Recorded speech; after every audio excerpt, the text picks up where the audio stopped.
Hello everyone, this is Fantasy Audiobook. Here you find original fan made audio stories. American comic book. Wife is invisible woman, son is superpowered.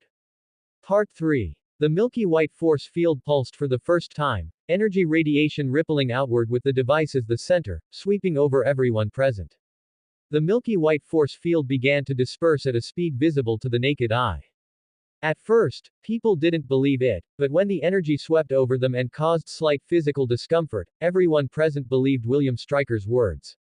The looks of trust and reliance from the high-level officials of various countries made William Stryker puff out his chest, his heart growing even more fanatical. At the top of the Statue of Liberty, the X-Men quartet and Logan saw the field beginning to spread. They were anxious as they were pinned down by enemies and unable to break free. At this critical moment, a red figure trailing a long tail of flames pierced through the silent night sky and burst into the battle. "Hey, ladies and gentlemen, are you all attending some kind of party?" The playful voice reached everyone's ears, instantly attracting the gaze of everyone present. Seeing the red figure, Logan's lips curled up as he turned and shouted to the arriving Tony Stark, "Destroy that machine, and be careful not to hurt the child." Hearing Logan's shout, Tony used Jarvis to quickly analyze the situation, flipped over several Sentinel robots, and suddenly accelerated toward the machine. Copy that, Iron Puppy. Sentinel robots are specifically designed to target mutants. Their underlying code is to eliminate mutants and protect humans. Therefore, after detecting no X gene in Tony's body, they did not block him, allowing Tony to proceed unimpeded. Seeing that Tony was about to fly over and destroy the machine, Magneto stumbled to his feet and raised his hand toward Tony to use his ability, showing no panic on his face. To prevent others from interfering, he had intentionally held back, not letting Rogue absorb all his power. Now, the metal suit covering Tony's body was exactly what he wanted. Magneto gave a casual wave toward Tony, intending to fling him away, but Tony's reaction exceeded Magneto's expectations. The armor only trembled slightly. The expected scene of being thrown away did not occur. Everyone, who had been closely watching the state of Magneto and Tony, naturally noticed their situation. Seeing that Magneto's ability had no effect on Tony was undoubtedly a shot in the arm for everyone. Just as everyone thought Tony would turn the tide, what happened next caused the hope that had just risen to sink back to the bottom. Magneto was Magneto after all. As one of the two current leaders of the mutants, Magneto was a seasoned veteran with rich combat experience. Seeing that he couldn't control Tony, Magneto directly manipulated the surrounding metal to defend against Tony's attacks. The battlefield returned to a strange equilibrium once again. Meanwhile, inside the Statue of Liberty, the battle between Eugene and X-11 continued. Through the fight with X-11, Eugene understood the differences between X-11 and the Deadpool in his memory. First was the obvious appearance. X-11's skin was ulcerated like the surface of the moon, which was consistent with Deadpool's from other universes. Next was the skeleton. X-11's skeleton was a metal one, most likely adamantium. When Eugene got close to him, he had tried to break X-11's bones but failed. The feedback from the feel and impact was consistent with Logan's adamantium bones. This was also one of the main reasons X-11 could contend with Eugene. The metal skeleton covering his whole body gave X-11 powerful strike resistance. Seeing that the punching bag effect was so good, Eugene originally wanted to become more familiar with his abilities. Suddenly, he felt a faint ripple hit him. The feeling could be described as a gentle breeze on his face. Realizing that time was almost up, Eugene glanced around. Seeing the surrounding mess and that Logan and Sabretooth were nowhere to be seen, he gave up on continuing to use the punching bag. With a flash, he appeared in front of X-11, forming a sword finger with one hand. Before the opponent could teleport, his sword finger struck rapidly at several key points on his body. Pressure point technique. As Turtle's good brother, Kylan naturally knew this technique as well. After immobilizing X-11, Eugene did not stop.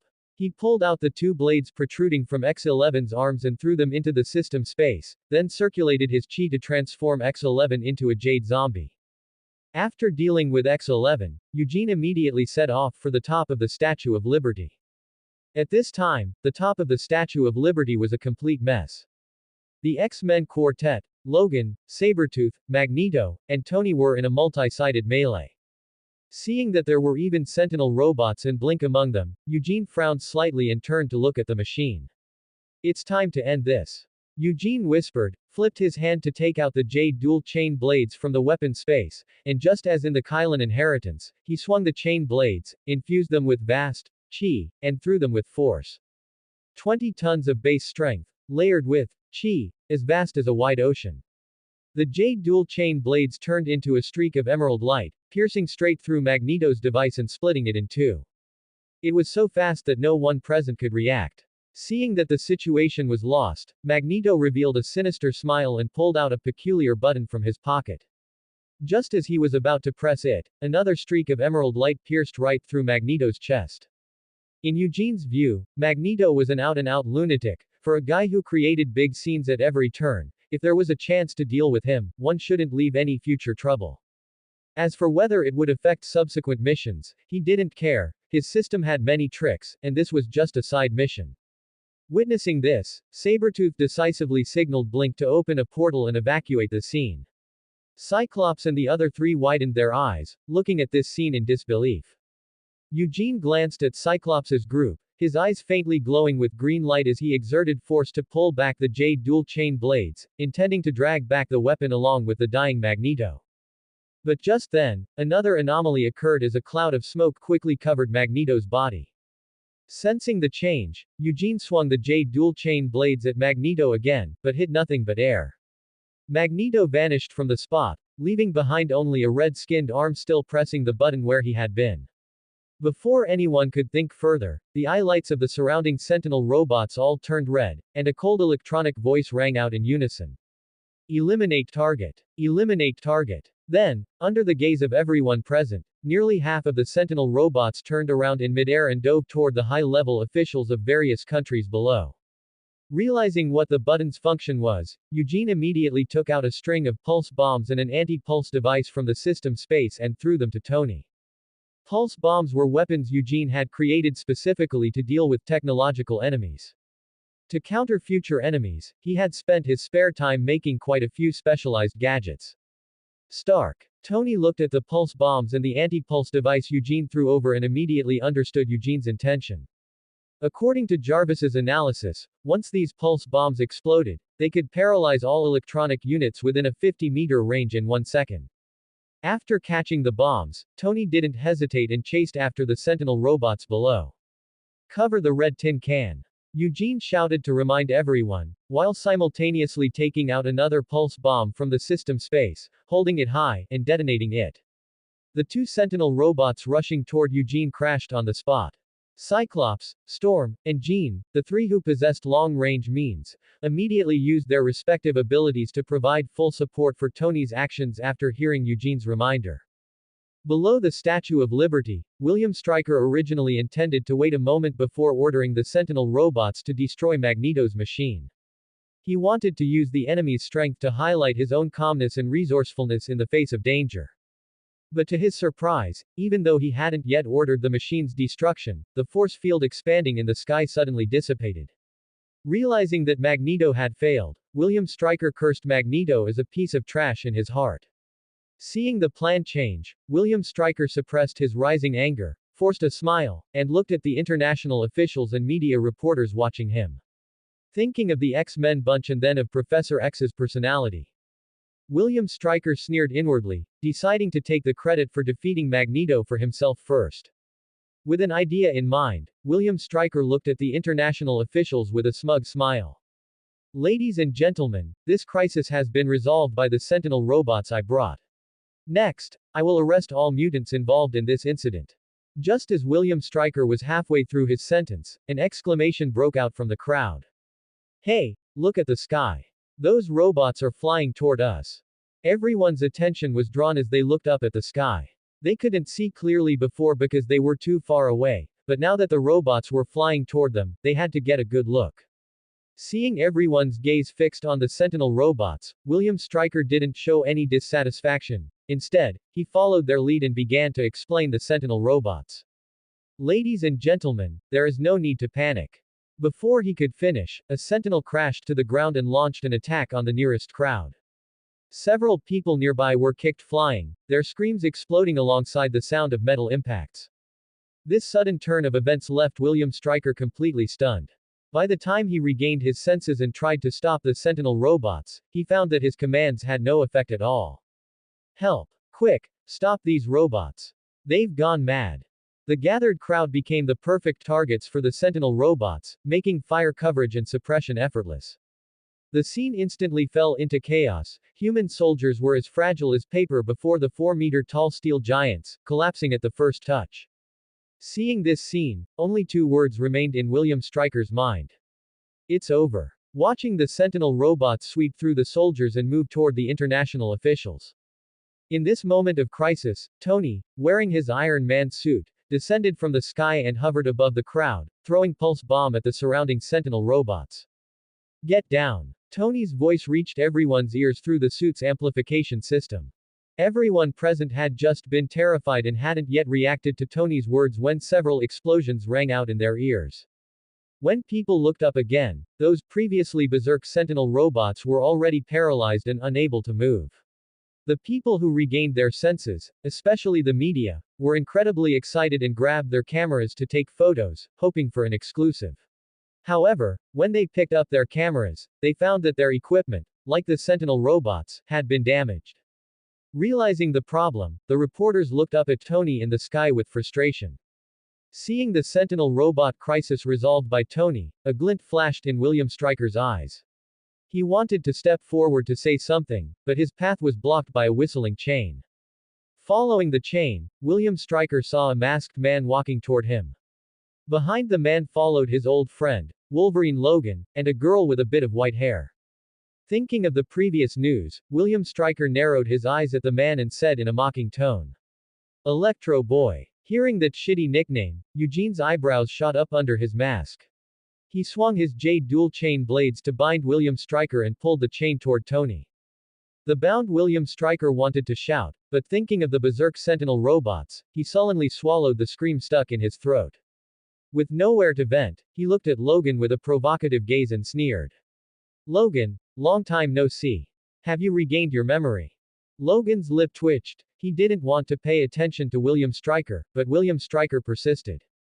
"Do you still remember Silver Fox?" After many years, hearing that familiar yet strange codename from William Stryker's mouth again, Logan stepped forward and delivered two, bang bang, punches to William Stryker's face. The beaten William Stryker wanted to laugh mockingly, but since his jaw was dislocated, he could only drool. Seeing Eugene dragging William Stryker toward him, Tony landed from the air, nodded to Eugene, and opened his faceplate.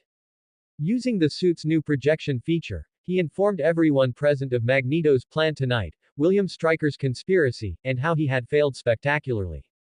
After receiving the message Eugene sent him, besides developing his armor, Tony had been searching for information on Magneto and mutants.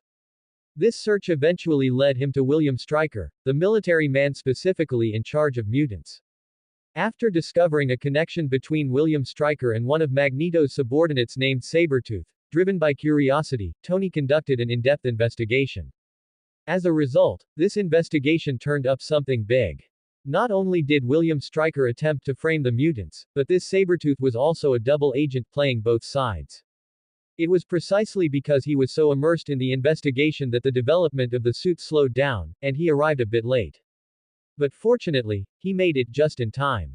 Looking at the virtual screen Tony projected, everyone present was dumbfounded, collectively casting disgusted looks at William Stryker, who had been tossed to the ground by Eugene. The truth was made public, and everything came to light. Everyone present cast admiring glances at the four, Eugene and his companions, and applause rang throughout the entire venue. Facing the warm applause, Tony waved back smugly. A reporter seized the opportunity to raise his camera and take a close-up of the four. Seeing the camera in the reporter's hand, Tony asked in surprise, "How is your camera still working?" The reporter scratched his head sheepishly and answered honestly, "I'm used to carrying a spare set of equipment. After you resolved the danger, I went back into the venue and brought out this spare set." Hearing this, Tony couldn't help but nod in praise. Opportunity favors the prepared. "What's your name? Which company are you with?" The reporter answered truthfully, "My name is Eddie Brock, from the Daily Bugle, sir." Eugene became thoughtful upon hearing the reporter's name. Tony nodded, stood beside Eugene, and signaled Eddie to take the photos quickly. Eddie understood and asked some questions while taking photos. Mr. Iron Man, I wonder what the names of this gentleman in yellow and this lady with white bangs are. Tony grinned when he heard Eddie call him Iron Man instead of Stark, but since he didn't know Rogue's nickname, he turned to look at Eugene. Eddie understood Tony's meaning and turned to Eugene, asking with a smile. Mr. Electro Boy, how should I address this gentleman and this young lady? Eugene didn't answer Eddie's question immediately. He had thought a lot and understood that if he didn't personally reject the name, the Lightning Boy, today, then his nickname would always be the Lightning Boy, but he truly had no talent for naming things. After thinking it over, Eugene suddenly remembered a movie from his past life and then thought of his own system. He gave a faint smile and said, Player 0. Chinese translation, Tu Hao Wanjia or Ling Hao Wanjia. Huh. Eddie froze for a moment. Eugene repeated, Player 0, not the Lightning Boy. Do you understand? Eddie snapped out of it and nodded frantically. Understood, Mr. Player 0. Seeing Eddie was so quick on the uptake, Eugene nodded slightly but didn't continue. Instead, he turned to look at Logan and Rogue. Their nicknames should be spoken by themselves. Everyone understood that saying their nicknames today in front of reporters and so many people meant they would be defaulted into the same camp in the future. Seeing Eddie shift his gaze toward him, Logan didn't hesitate and spoke directly. Wolverine. Seeing Logan so decisive, Eugene and Tony shared a smile. Finally, only Rogue was left. Seeing everyone's eyes on her, Rogue's heart pounded wildly. She knew her own situation, although her power was strong, she was essentially still a child. This time, she hadn't even been of any use. But she really liked this feeling of being admired. Having always been seen as an outlier, this was the first time she had experienced such a novel sensation. Logan noticed Rogue's hesitation and raised his hand to pat her shoulder, just about to speak. Tony and Eugene stepped forward at the same time to block Rogue, preparing to say she was just a girl caught up in the incident. Then they heard Rogue beside them shout anxiously and loudly. Rogue. My nickname is Rogue. For a moment, everyone looked at Rogue with surprised eyes. Rogue came to her senses and her face instantly flushed red. Seeing this, Eugene and the other two looked at each other and took the lead in applauding Rogue. Tony even spoke up to break the tension. Ha ha ha, everyone, why the cold shoulder? Although our intern is a bit young, she's very formidable. Everyone present broke into applause. An intern representative didn't contribute much and wasn't a main player. But everyone was willing to give Eugene and the others face. After all, they had seen the lightning and thunder at the top of the Statue of Liberty and the thick laser beams with their own eyes. When Eddie heard Tony say Rogue was an intern, his eyes immediately lit up. Having an intern meant they were an organized group. Thinking of this, Eddie hurriedly asked, May I ask what the name of your group is? The four looked at each other. What was their name? That was a good question. What should they be called? Call it the Justice League like in the comics. No, that was too Chunabyu and cliché. It sounded like a rip-off and wasn't novel at all. But what other names were there? The four didn't answer Eddie's question for a moment. After a moment of silence, Eugene thought of a name that fit their current situation. He stepped forward, looked at everyone present, and said loudly. Justice is like thunder. The Thunderbolts. Eddie's face turned red with excitement as he frantically took photos of the four, his mouth constantly muttering the name, Thunderbolts. Although the other reporters didn't have cameras, they all took out pens and paper, rushing forward to interview them and record the words of Eugene and the others. The scene became lively once again. It wasn't until the dark night was torn apart by several searchlights and the roar of rotors echoed across Liberty Island that the excitement gradually subsided. Under the guarantees of Rhodes and high-level officials from various countries, the four of them left Liberty Island by helicopter, flying toward Tony's villa. Eugene looked at the armor on Tony, which was as thick as War Machine, and teased. Are you not planning to go the agile route anymore? You're as fat as a roped-up musclehead now. Tony rolled his eyes at Eugene and said. Please, maintaining a magnetic field at all times and controlling magnetic field changes according to the situation takes a lot of energy, okay. Equipping the suit with 3 reactors naturally requires it to be a bit larger. Eugene nodded. Tony had a point there. He turned to look at Rogue sitting next to Logan and took off his mask. Have you decided to follow us from now on? Rogue glanced at Logan beside her and plucked up the courage to nod. She was still a bit fearful of Eugene. At the top of the Statue of Liberty, Rogue had seen everything when Eugene's blade pierced through Magneto's chest. Seeing Rogue nod, Eugene said no more. He leaned back, closed his eyes, and began to organize his system rewards. Side mission. X. Thwart Magneto's conspiracy. Completed. Mutation. Help Wolverine recover his memories. Completed. Total rewards issued. Superpower. Beast Intuition. Optional ability advancement X1. Optional ability upgrade X3. Free attribute points X4. 12,000 gold coins. Main story derived mission. Progressing together. Completed times. 3. Commentary. The Mark IV variant is different from other Mark IVs. This Mark IV suit belongs to the Anti-Series armor, a brand new suit never seen in the MCU except for the Hulkbuster, equipped with 3 reactors. Final reward. 3,000 gold coins. Gold coins. 58,845. Looking at the rewards he had obtained, Eugene first used all the ability upgrades on regenerative healing. He didn't lack offensive means right now, he should first improve his survival capabilities.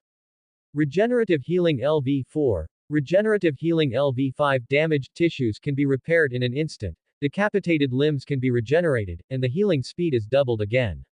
Seeing that upgrading regenerative healing by 1 level required 2 ability upgrade cards, Eugene was stunned for a moment. Then he saw that the ability tier of regenerative healing was 1 level higher than other abilities, so upgrading it by 1 level required 2 ability upgrade cards. Resigned to this setting, Eugene turned and upgraded high temperature control by 1 level. According to Eugene's experiments on his own body, this ability could effectively improve his physical strength and resistance. Its level was even interconnected with fire breath. As long as one of these 2 abilities upgraded, it would inevitably drive the other to upgrade. High temperature control LV3. High temperature control LV4. Control your own temperature, up to a maximum of 1200 degrees Celsius. After the abilities were upgraded, Eugene clicked on electrical projection. He originally wanted to advance electrical projection once more, but unexpectedly, the same situation as regenerative healing occurred. Advancing it again also required 2 ability advancement cards. Please select Advancement Direction 1, Power 2, Function 1. Looking at the parentheses appearing after the advancement directions, Eugene thought for a moment and first selected Power. Confirm selection of Power Direction Advancement. Seeing that it was indeed possible, Eugene clicked the Cancel button. He planned to save up another card and upgrade the function direction first to see if he could develop electromagnetic force or control type abilities. Closing the ability panel, Eugene distributed the attribute points he had just received equally among his 3-dimensional attributes and added some himself. Constitution. 415. Agility. 415. Soul. 415. 3.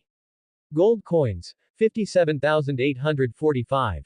Having settled his abilities and attributes, Eugene finally called up the character panel, looking at the 3 large words, anti-hero, after his class and the newly appeared class mission, falling into deep thought. Player. Eugene Lee. Class. Mercenary, anti-hero. Side mission. Profession, complete something an anti-hero should do. Reward. Determined by circumstances, difficulty, and other comprehensive factors. Second class. This was after Eugene had said his nickname. The system had given him 3 options for a second class for him to choose from. Hero, villain, anti-hero. Eugene had chosen anti-hero without hesitation, only anti-hero suited him best. As for why there were only 3 options, Eugene felt it might be because of the current world. The 4 of them took a plane back to Tony's villa. As soon as they landed, Rogue was drawn to the highly high-tech building before her and couldn't help but exclaim. Wow, this is so cool. Walking beside Eugene, Tony heard this and curled his lips into a smug smile. Good taste, little girl. Rogue sized up the villa carefully, then suddenly thought of something and asked. Our base, will it be like this too? Hearing this, the 3 walking in front stopped and looked at each other. They hadn't actually considered this question. Seeing the atmosphere fall silent for a moment, Rogue turned her gaze to Eugene. In her eyes, Eugene was the decision maker among the 3. Eugene noticed her gaze and pointed at Tony beside him, passing the buck. He's the richest and the organization's financier. You need to ask him about this. Tony was quite displeased upon hearing this. Hey, what do you mean I'm the financier? Do I look like a sucker? Tony paused for a moment and raised his chin proudly. But you were right about one thing, and that is that I am indeed the richest one. Seeing that the two hadn't mentioned the base, Rogue looked at the silent Logan and understood that there was no such thing as a base at all. She had been too excited back on Liberty Island for her brain to process it, but now that it had, Rogue realized that this so-called Thunderbolts was currently just an organization in name only. What should I do? I'm starting to regret this a bit. Eugene and the others noticed Rogue's expression and laughed. In truth, the three of them hadn't thought that far ahead. Tony wanted to make up for his past mistakes. The things he saw after being kidnapped had deeply shocked him. He had always thought the U.S. military was truly the army of freedom depicted in propaganda, fighting for liberty, but the experience of being kidnapped made him realize his mistake. Having seen the true face of the military high brass, Tony no longer placed his hopes for peace in the hands of the authorities. Eugene and Logan's thoughts were simpler. One wanted to band together to better complete missions and keep his friends and family alive, while the other simply wanted to follow his friend. The thoughts of the three were very simple. But Rogue was different. After showing her face in front of the media, she had automatically placed herself in the role of a hero in her heart. Because of this, the current Rogue was feeling a certain amount of pressure. Eugene and the other two each possessed extraordinary strength, while she had almost nothing except for those uncontrollable abilities. In her view, she was just putting on a brave face. This feeling of superficiality made Rogue feel very unsettled. Logan reached out and gently patted Rogue's shoulder, Tony gave her an encouraging look, and Eugene spoke in a joking tone. Don't worry, a 10,000-foot building starts from the ground, and you have to eat one bite at a time. The organization is in its early stages of construction, it's normal to have few people and an incomplete framework. What we need to do is constantly discover problems and solve them. Lee is right. Tony went up and put his hand on Eugene's shoulder, saying nonchalantly. Besides, you're worrying too much. You're just an intern, whether you can become a full member is another story. Those reporters and the media didn't take you seriously at all, so there's absolutely no need to put pressure on yourself. Logan's silent support and Eugene's words had actually made Rogue feel much better, but Tony's words made her heart tighten again. A bit angry, Rogue looked at Eugene and Logan, hoping they would speak up for her, only to turn her head and see both of them nodding in agreement. Rogue was instantly speechless. After trembling for a long time, she finally squeezed out a sentence. I will become a full member, just you wait and see. Seeing that Rogue was no longer dwelling on it, the three shared a smile and started walking toward Tony's underground garage. Eugene and Logan didn't take Rogue away, this was the real world. The establishment of the Thunderbolts and the public revelation of mutants would inevitably cause a series of chain reactions. There was much they needed to discuss. The framework, goals, purpose, and even the dangers in the shadows all required the three founders to deliberate. After Tony took off his suit in the underground room, the four of them walked toward the living room while discussing the organizational framework. Eugene, on my side, Susan and Johnny can be brought in. They're both top students and can handle logistics. I also know a few other guys I can try to recruit. Logan, I have a few friends who are pretty good, I can try to contact them. Tony, how do you all have so many friends? Fine, in that case, I'll bring in Happy and Ethan. They can also do logistics. Eugene, why don't you try recruiting Rhodes and Potts? Tony, are you crazy? Setting Rhodes aside, if I recruit Pepper, what happens to my Stark Industries? Eugene, you're planning to hand Stark Industries over to Potts. Tony, yes, she's one of the few people I can trust. As they chatted, they reached the living room entrance. Logan suddenly reached out to stop everyone from entering. Wait, there's someone in the living room. Eugene knew someone had broken in, he had even discovered it earlier than Logan, but he wanted to see what this black braised egg was up to. Tony's brow furrowed upon hearing this, and he said sharply, Jarvis, turn on all the lights. Quote.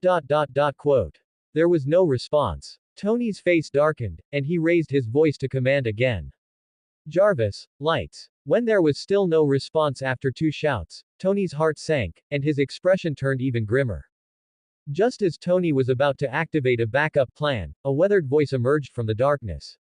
Iron Man, Player 0. Wolverine. Rogue. Thunderbolts, what an interesting combination. Footsteps slowly approached, and a blurry silhouette gradually appeared against the light from the hallway. But did you think you were the only superhero team in the world? Snap. Z's. Z's. Z's. An electric spark flashed, and the person who had just appeared suddenly convulsed and fell flat on the floor. Tony and the other two turned their heads in surprise to look at Eugene, who was holding a taser. Facing their surprised gazes, Eugene defended himself. Hey, he broke in here without permission, and he's a brother. This is America, it would be perfectly legal for me to empty a magazine. Why are you looking at me like that? Hearing Eugene's words, Tony and Logan looked at each other and tacitly said nothing, they understood Eugene. Toward law-abiding and polite black people, Eugene was quite kind. But when facing those who didn't follow the rules or were even insolent, Eugene would always just pull out his gun and empty the magazine. But why didn't he empty the magazine today? Someone who breaks into a private residence doesn't seem like a good person, right? Logan and Tony fell into deep thought, considering the deeper meaning behind Eugene's actions. While the two were wondering why Eugene hadn't just emptied the magazine. Nearby, Rogue saw Nick Fury twitching on the ground with white smoke starting to rise from his body. She covered her mouth and pointed at him, exclaiming, "He's smoking." Logan twitched his nose and added calmly, "That's because he's a little well done. Daily quest. Repeatable discipline Nick Fury. Completed. Reward. 1 gold coin." Seeing the system notification that the quest was complete, Eugene Lee turned off the stun gun's current. He was a decent character after all, even if their values differed, he still had his merits. He was useful to keep around, and it wasn't yet time to kill him. Tony Stark glanced at the stun gun in Eugene Lee's hand and raised an eyebrow. "Isn't this a stun gun made by our company? I don't remember it being this powerful." Eugene Lee tossed the stun gun aside and looked at Tony Stark. "Talent." Tony Stark curled his lip and turned his head, clearly not believing Eugene Lee's words. Seeing that Tony Stark didn't believe him, Eugene Lee didn't explain. He was telling the truth. A few days ago, the system's title template was successfully activated, granting Eugene Lee several titles. Although he could only equip 4 titles for now, each one provided a special effect. Among the titles Eugene Lee currently had equipped, one was called Black Killer. While wearing the Black Killer title, he would deal 25% extra damage to black creatures. The requirement to obtain it was to kill a total of 500 black creatures. What now? Take him to the police station. Tony Stark pointed at the unconscious Nick Fury and asked Eugene Lee. Eugene Lee thought for a moment, reached into his tactical belt, fumbled around for show, and pulled out a bundle of rope to show everyone. "Let's tie him up first." "Good idea. Hey guys, he's actually wearing the stars and stripes on his butt." As the king of spies and director of S.H.I.E.L.D., Nick Fury had not only excellent physical fitness but had also been injected with a life-extending serum. While this serum extended Nick Fury's lifespan, it also improved his self-healing and physical strength to a certain extent. Though the serum was far inferior to that of super soldiers like Captain America, it still gave Nick Fury healing and strength beyond that of an ordinary person. Thus, Nick Fury woke up in a daze shortly after falling unconscious. Less than 10 minutes had passed. "What did you do to me? Hey, show some class, Nig. How are you going to kiss your mother with a mouth that dirty?" Nick Fury ignored Eugene Lee's teasing and looked around his surroundings. As soon as he opened his eyes, he saw the ceiling of Tony Stark's house. Realizing something was wrong, he instinctively scanned the room and found himself spread-eagled on a table in Tony Stark's home. His limbs were tied, and his clothes had been stripped off, leaving him in only his underwear. The people responsible for his state were sitting cross-legged on the sofa, watching him quietly. That little brat from the Stark family was even holding his ID. Strategic Homeland Intervention, Enforcement and Logistics Division, Nick Fury. "Do you know that bald guy?" Nick Fury turned his head and stared fixedly at Eugene Lee and the others with his remaining eye. Gritting his teeth, he said in as gentle a voice as possible. "Ladies and gentlemen, I think there has been a bit of a misunderstanding between us." The corners of Eugene Lee's mouth slowly curled up. "Misunderstanding? I don't think we have any misunderstanding with someone who sneaks into people's homes." Nick Fury's chest heaved. His eyes suddenly locked onto Eugene Lee, and he said harshly. "Although we have never met, I thought we always had an understanding, Dr. Lee." Hearing Nick Fury's words, Tony Stark and the others turned to look at Eugene Lee. Eugene Lee didn't deny it. Instead, he followed Nick Fury's lead and replied with a smile. We've always had an understanding, Nick, but you should know that I never show mercy to those who cross the line. Nick Fury's expression faltered upon hearing this, and his tone softened. I understand. Today was my fault. I apologize to you. Seeing Nick Fury being so sensible, Eugene Lee nodded in satisfaction and gave Logan a look. Understanding, Logan untied the ropes binding Nick Fury. Freed from his restraints, Nick Fury sat up and rubbed his wrists, staring at Eugene Lee with a deadpan expression. William Stryker is dead. Just 10 minutes ago. Eugene Lee smiled slightly and said. I know. After all, he was an old man who fought in the World War. It's normal for him not to survive a few bumps. By the way, how's the guy with the bow? Nick Fury glanced back at Eugene Lee, picked up his scattered clothes, and put them on while replying. He was depressed for a while after losing to you. Why are you asking? Don't you see each other every day now? I've had him stationed near your house ever since your place was sprayed with bullets. Don't tell me you didn't notice him. Eugene Lee nodded. Thanks. Nick Fury finished dressing and said, if you really wanted to thank me, you wouldn't have humiliated me like this. Nick Fury paused, turned to look at the four people on the sofa, and after a long silence, said. I don't want to break our understanding, Lee. I'll keep things as they were before, okay? Eugene Lee took Nick Fury's ID from Tony Stark and tossed it to Nick Fury, then pointed at the bewildered Tony Stark beside him. I think that works. But shouldn't you do something? Like returning things to their original owner. Nick Fury gave Eugene Lee a deep look. You really do know a lot. I'm curious, where did you get your intel? Eugene Lee still had a smile on his face. Where my intel comes from isn't important, Nick. What's important is that I have principles and boundaries, don't I? Nick Fury took a deep breath and nodded in agreement. You're right. I'll have the items delivered tomorrow. But you have to promise me one thing, keep him in check. Seeing Nick Fury suddenly point at him, Tony Stark said irritably. Hey, Chrome Dome, you sneak into my house and then point at me. You've got no class. Someone like you deserves to be whipped across the backside. Nick Fury glanced at Tony Stark, then looked back at Eugene Lee. Don't make too big a scene, or even I won't be able to handle it. After all, you're just a private organization, and there are many eyes on you. With that, Nick Fury gave Eugene Lee a meaningful look and turned to leave. He's just leaving. We're just letting him go. And what is he delivering tomorrow? Tony Stark's mouth was like a machine gun, firing off several questions in a row, making Logan roll his eyes.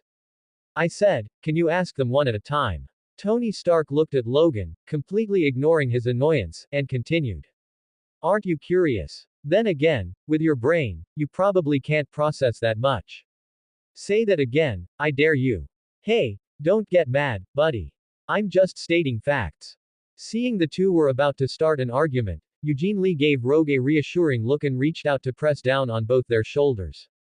All right, Stark, if you talked less, no one would think you were a mute. Let's talk about the organization. That one-eyed guy was right, we're in the spotlight now. We need to watch out for the rats lurking in the shadows. Tony, what you need to do now is upgrade Jarvis. We can't have a repeat of today, and if your armor gets hacked, we're finished. Listening to Eugene Lee, Tony Stark nodded solemnly. How could he not know the danger of his armor being hacked? If Eugene Lee and Logan hadn't been there today, he would have turned and bolted. If only the armor could be summoned at any time. On a massive screen, Eugene Lee's figure was quietly displayed. An obscured hand brushed across the screen, and a strange voice filled with obsession and greed rang out in the darkness. What a powerful soul, and now he has obtained such peculiar power, truly a surprise. I look forward to meeting you. Eugene Lee. 2 months quietly passed. Since the Liberty Island incident, the name Thunderbolts rapidly spread throughout America. However, it brought more controversy and shadow. Public attention didn't linger long on this small team. Instead, it was completely ignited by a larger, more unsettling topic, the existence of mutants. Despite the high-level efforts to cover it up, scattered on-site photos were still unearthed by those with ulterior motives, and skilled hackers even directly infiltrated the military network, obtaining some classified information related to mutants. Pandora's box was opened. Mutants were no longer an urban legend. They were starkly presented to the entire world. For a time, the world was in a state of panic. The existence of superpowers in this world isn't terrifying, it's even exciting. But what's terrifying is when people themselves don't have superpowers, while those around them do. Fear and jealousy, like a plague, quickly spread to every corner of the world. Precisely because of this, although the Thunderbolts were also part of the discussion, compared to an entire mutant population, the 3 members and 1 intern of the Thunderbolts instantly became less noticeable. For 2 months, they were almost completely ignored. At Eugene's home, the first rays of morning sun filtered through the milky white curtains, casting a sweet glow upon the 2 people embracing each other. However, this scene didn't last long, as a sudden gasp broke the tranquility. Ah! Susan suddenly opened her eyes and sat up, her deer-like eyes filled with terror. Eugene was woken by Susan's movement, and as soon as he opened his eyes, he saw Susan's smooth, radiant back. Pausing for a second, Eugene, whose brain had successfully booted up, sat up and wrapped his arm around Susan's slender yet soft waist, gently saying, "Did you have a nightmare, baby?" Susan didn't reply to Eugene immediately. She gasped for air for a long time before tilting her head and leaning it on Eugene's shoulder. She had dreamt that Eugene and Franklin were engulfed by scarlet flames by a man in a suit. Little Franklin kept calling her, "Mom," and asking for help, but she couldn't do anything but watch helplessly. Just thinking about the 2 most important people in her life being burned alive made Susan's heart palpitate. After calming down, her voice trembling with lingering fear, she recounted the dream in detail to Eugene. Quote. Eugene wanted to comfort his wife, but when he heard Susan's words, a question mark involuntarily appeared above his head. If she said he was burned to death, he would accept it. He was far from invincible in this world, but Franklin being burned to death, that couldn't be right. It's known that in various versions, Franklin had demonstrated the ability to resist cosmic-level attacks as early as his youth. His Franklin, as he gradually grew, had also displayed many abilities over these 2 months. If Eugene hadn't regularly soothed him with chi, symbolizing positivity, little Franklin might have caused all sorts of havoc like in the comics. Feeling that Susan was a bit cute, Eugene looked down at Susan, whose expression was still fearful, and silently made a mental note of the incident to keep an eye on it. This is Marvel, anything exists, and anything can happen. Leaning in to kiss Susan's forehead forcefully, Eugene held Susan's cool hand and said gently, "Don't worry, no one can burn me to death with fire. I can easily withstand temperatures up to 10,000 degrees Celsius and have extremely high resistance to fire. No one can burn me to death. And Franklin, needless to say, you know what that kid has shown these past 2 months." Susan listened to Eugene's words, thought of the abilities Franklin had displayed over the past 2 months, and nodded in agreement. Franklin's performance over these 2 months had been truly astonishing. Floating, teleportation, telekinesis, and so on. She even saw Franklin pass through the 35-centimeter thick concrete wall of their house, which could withstand missile bombardment, as if it were tofu. Seeing Susan's mood ease, Eugene glanced at the time and said, "It's still early, let's sleep a little longer. When we wake up, we'll go to the Thunderbolts headquarters on top of Stark Tower. Logan and Anna are coming back today, they said they'd bring a new teammate with them this time. Logan said he's an old friend of his." Susan agreed, then showed a curious expression and asked, "Logan's old friend?" Eugene nodded. "Yes, an old friend. You know Logan's age, that guy is an old relic from the early 19th century. I imagine Logan's old friend should be around the same age, possibly an old man, but Logan said his friend would be a combat member. So I guess his friend, like Logan, should also possess anti-aging abilities." Susan listened intently. She always enjoyed hearing Eugene analyze these strange tales, her eyes shining with focused light. From when they met, through dating, and even now, her favorite thing was to hear strange tales from Eugene. Seeing Susan engrossed, Eugene reached out and smoothed her hair. Looking at her soft profile, restored to its former radiance, his gaze inadvertently swept over her body, which was even more voluptuous and radiant after childbirth, the morning light gilding it with a warm, jade-like luster. Susan's recovery ability was already extraordinary. Now, after more than 2 months, ordinary people would have recovered, so she should be fully recovered too, right? As this thought arose, a flame quietly ignited in his heart. With that thought, Eugene reached out a pair of wicked hands towards Susan. Unprepared, Susan saw a pair of long, slender hands grasp her, justice. Feeling the warmth through the fabric of her pajamas, her fair face instantly flushed pink. What are you doing, Tilda? Eugene squeezed hard, realizing his two hands couldn't fully grasp them, and just as he was marveling internally at how much Susan had grown, her playful voice reached his ears. This instantly made the flame in Eugene's heart surge, soaring to the sky. I'm helping you with a physical examination. No, Tilda. After saying it righteously, Eugene ignored Susan's protests, pulled up the quilt, and covered them both. In the nursery, young Franklin vaguely seemed to sense something, groggily opening his eyes. He neither cried nor fussed, just kept his eyes open, looking at the baby toys above him, and let out a giggle. At 2 in the afternoon, Eugene drove Susan and Franklin to the Thunderbolts headquarters located on top of Stark Tower. Tony originally wanted to generously rename Stark Tower to Thunderbolts Tower, just like the Avengers in the original work. But Eugene stopped him. In Eugene's view, establishing a headquarters in the most conspicuous location was simply telling others, "Come attack me." Not only that, if the headquarters were attacked in the city center, it could easily harm innocent people. For safety and other considerations, Eugene suggested choosing a suitable location to build a new headquarters, with only the top floor of Stark Tower serving as the temporary headquarters for the Thunderbolts. After some discussion, the proposal was ultimately passed unanimously. Eugene's family took the elevator to the top floor. As soon as the elevator doors opened, they saw Tony gesturing at a virtual light screen in the air. Stark. Hearing the commotion, Tony, with a long face, waved his hand to close the virtual screen and turned to Eugene, his eyes full of displeasure. He had intended to reprimand Eugene for being late. But when Tony saw Franklin in Susan's arms, the reprimand that was about to escape his lips was swallowed back by Tony. His intended reprimand turned into soft, sarcastic remarks. He, none of you two are punctual, are you? If Jarvis and I recall correctly, you told me you'd be here at 9 in the morning, didn't you? He even paused deliberately, looking up at the air to ask. What time is it now? Jarvis, tell me what time it is now. Jarvis's steady electronic voice immediately responded. The current time is 2 hours 24 minutes and 46 seconds p.m., sir. Oh, it's 2:24 p.m. Tony feigned sudden realization, counting on his fingers. Let me calculate, how long have I, a billionaire brain, the future of humanity, a busy philanthropist and inventor, been waiting here? 5 hours. A full 5 hours.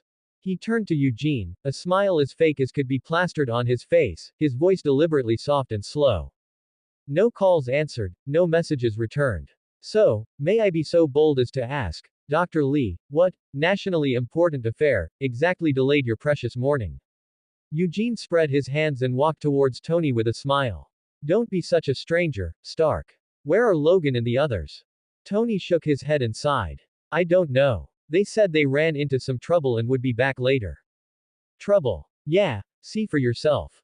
Tony waved his hand to open a virtual screen, pulling up the footage recorded by Logan's belt. In the footage, the figures of red-clad ninjas flickering as they fought Logan appeared. Eugene frowned slightly, and Tony immediately noticed the change in his expression. You know these guys? Eugene nodded, making no attempt to hide it. They're from an assassin organization called The Hand. It originated in Japan, but it actually has a more mysterious origin. Zack Stane was the one who hired people from this organization when my apartment was shot up before. As far as I know, they also possess a special ability. After hearing Eugene's explanation, Tony's brow furrowed. Can you tell me what kind of special ability? Eugene organized his thoughts. Do you know about internal power from Eastern novels? Tony turned his head and looked at Eugene with a, are you kidding me? Look. The two stared at each other for a long time. Seeing that Eugene didn't look like he was joking at all, Tony fell silent for a moment and said, Can you do it? Eugene nodded. I can, but there's a fundamental difference between me and them. They are two different systems. The difference is even greater than the difference between magic and internal power. Tony nodded understandingly and didn't press further. Eugene, however, stared intently at the red-clad ninjas on the screen, wondering why the Hand would attack Logan. In fact, after dealing with Zack Stane, he had investigated the Rambo group and found some clues. But since the hand hadn't made any further moves and showed no intention of avenging Elektra and Bullseye, Eugene had stopped paying attention to them. But what did it mean for the hand to surface again now? After the Liberty Island incident, let alone the whole world, just in New York alone, who didn't know Wolverine was his subordinate? Eugene didn't care if this was a probe or a declaration of war, he only knew that since the other side had bared their fangs, they were prepared to be killed. Besides, the hand wasn't exactly a group of good people anyway. Thinking of this, Eugene reached out and patted Tony's shoulder, walked to the virtual screen, and performed a series of operations to pull up information on the Rambo group. Pointing at the screen, he said, based on the information I got before, the hand's headquarters in New York is right here. Rambo Group. Tony looked at the name on the virtual screen in surprise. As a fellow member of high society, Tony was quite familiar with the Rambo Group. Especially the incident a few years ago where the entire family of the Rambo Group's leader met their end together, which caused quite a stir at the time. However, with the leader's family murdered and Eugene saying the hand was connected to this company, Tony and Susan, who was listening nearby, immediately made a connection. After staring at the Rambo Group on the virtual screen for a while longer, Eugene turned to take Franklin from Susan's hands and advised Tony. The hand comes from Japan, and everyone knows what kind of people they are. I suggest you warn Potts and Happy. Although we don't know if they're targeting Logan or planning something else, it's better to be on guard until this is over. Otherwise, those rats in the gutter might find they can't take us down and then go after the people close to us instead. You're right. Feeling that Eugene's words made sense, Tony picked up his phone to call Rhodes. Just then, the phones of Eugene, Susan, and Tony all rang at the same time. Buzz. Buzz. Buzz. The three glanced at each other and answered their phones. A familiar voice came from Eugene's phone. Mr. Lee, this is Clint Barton, the guy with the bow. A bunch of guys in red ninja outfits just broke into your house and are fighting your home defense system. Eugene raised an eyebrow at the news. Just as he was about to respond, he heard Susan exclaim nearby. What? You were attacked at school. Tony followed immediately. What? What do you mean my house was blown up? 3 calls in a row, and all 3 were news of attacks. Eugene's eyes turned sharp. I understand, Barton. Thanks for the heads up. With that, Eugene hung up and turned to look at Tony. Tony looked up, and their eyes met. Eugene, do you have any suits left? Tony, I carry one with me. Excellent. Eugene turned to look at Susan, whose brows were knitted together, and asked. How is Johnny? Susan's expression was grim. He's wearing the suit you gave him, so he's not hurt. Eugene nodded slightly. Failing to kill Magneto on Liberty Island had given him a massive sense of crisis. For the safety of those around him, while tracking Magneto's movements, Eugene had used Wakandan vibranium to create the 3rd generation of unstable molecules. This generation of unstable molecules maintained the self-recovery ability granted by adamantium beta while eliminating the drawback of adamantium's excessive weight. The high degree of integration with vibranium also gave the unstable molecules the property of absorbing energy. Although its inherent strength was not as high as the 2nd generation unstable molecules, the energy-absorbing property made the 3rd generation even better at defense. Using these 3rd generation unstable molecules combined with nano-modular weapon system technology, Eugene had made suits for both Susan and Johnny. Johnny had been so excited when he received the suit from Eugene that he wore it all the time, never taking it off except to shower. As long as he's okay. Tell Johnny to come straight to Stark Tower. Okay. Seeing Susan agree, Eugene handed Franklin to her, turned to look at Tony who was still standing there, and said. What are you waiting for? Put on your armor. Didn't you say you carry it with you? Tony frowned with a hesitant expression. He felt things were unfolding a bit too haphazardly, so he looked at Eugene and asked tentatively. Is everything under your control? Eugene and Tony's eyes met. Eugene chuckled, patted Tony's shoulder, and smiled. Everything is under control, buddy. Eugene admitted he was someone prone to overthinking. He hadn't forgotten Susan's dream from this morning. With these 2 sets of events piling up, no matter how Eugene thought about it, something felt off. After some deep consideration, to verify the suspicion in his heart, Eugene decided to play along with their game. At Empire State University, Johnny hung up the phone and looked at the messy classroom with a look of bad luck before getting up to leave. He had intended to take advantage of the lunch break to have a deep exchange in the classroom with a girl he just met, showing off his fit physique and masculine charm. As it turned out, while he was in the middle of a passionate kiss with the girl, she had somehow pulled out a knife and tried to stab him in the kidney. Son of a fool. Good thing I was wearing the suit, or I'd only have one kidney left after today. Walking out of the classroom, Johnny looked down at the strips of cloth hanging off the outside of his suit, and his face darkened even further. Do you have a plan? Tony stood on the rooftop with a furrowed brow, looking toward the building across from them. Eugene scanned the projected data model before him. After confirming the coordinates, he shut down the projection, looked up at the Lambo Group building, and replied. I do. What is it? Beat them until they talk. What? Eugene glanced at Tony, deployed his wingsuit, and flew straight toward the Lambo building. Tony had assumed that as a top-tier mercenary, Eugene would have some sort of meticulous plan. Instead, Eugene told him they were just going to charge right in. This is really awesome. He had wanted to do this for a long time. Hey, wait for me, Lee. Tony let out a howl as his thrusters spat fire, following Eugene toward the Lambo building. The two of them charged toward the Lambo building with great fanfare, making no attempt to hide. The members of the hand hidden inside the building naturally noticed them both. Madame Gao, leaning on her cane, stood by the window. Seeing Eugene and Tony charging toward her with clear intent, her aged eyes were filled with disbelief. Based on her long life and experience, shouldn't these self-righteous fellows follow legal procedures and conduct an investigation first? Why were they aggressively storming the front door instead?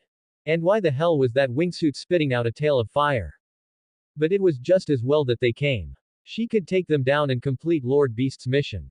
Madame Gao coldly scanned the two approaching figures outside the window, a disdainful curve appearing at the corner of her mouth as she whispered an order.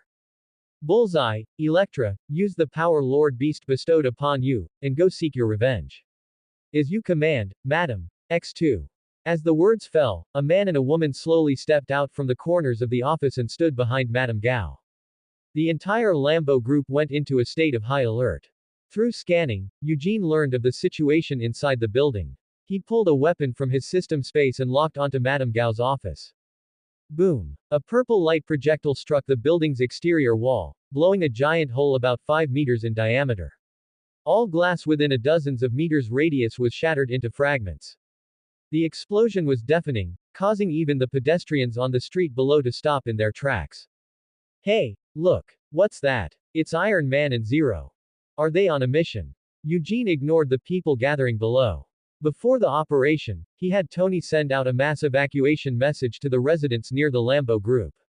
If they didn't run, there was nothing Eugene could do about it. Stark. Copy that. Eugene attached several large-scale pulse bomb to the wingsuit, then flipped and jumped onto Tony's back. The two waited in the air for a moment. Once the wingsuit flew into the large hole Eugene had blasted, Eugene remotely detonated the bombs before they charged into the building. Be careful. They're an organization of assassins, don't show any mercy. Eugene and Tony landed. Seeing the surrounding smoke obstructing their vision, Eugene spoke up to warn him. Pulse bomb could only disable electronic equipment. They didn't have much impact on an ancient organization like the Hand that specialized in assassination. Don't worry, Before Tony could finish, a silver light shot through the smoke, aiming straight for Tony's eye area. Looking at the poisoned needle suspended just a centimeter from his eyes, Tony's heart hammered. I told you to be careful. I'll leave the small fry to you, I'll handle their leaders. With a wave of his hand, he dissolved the Kai attached to the needle along with the needle itself. Eugene drew his jade dual chain blades, his eyes glowing with an eerie green light. The chain blades shot out in a certain direction like living snakes. The two of you actually came back to life. Interesting. It seems your status within the Hand isn't low at all. The chains rattled, and the blade wind stirred the dust. Eugene didn't even wait for a response before launching his attack. The jade dual chain blades lunged toward the ninjas like venomous serpents.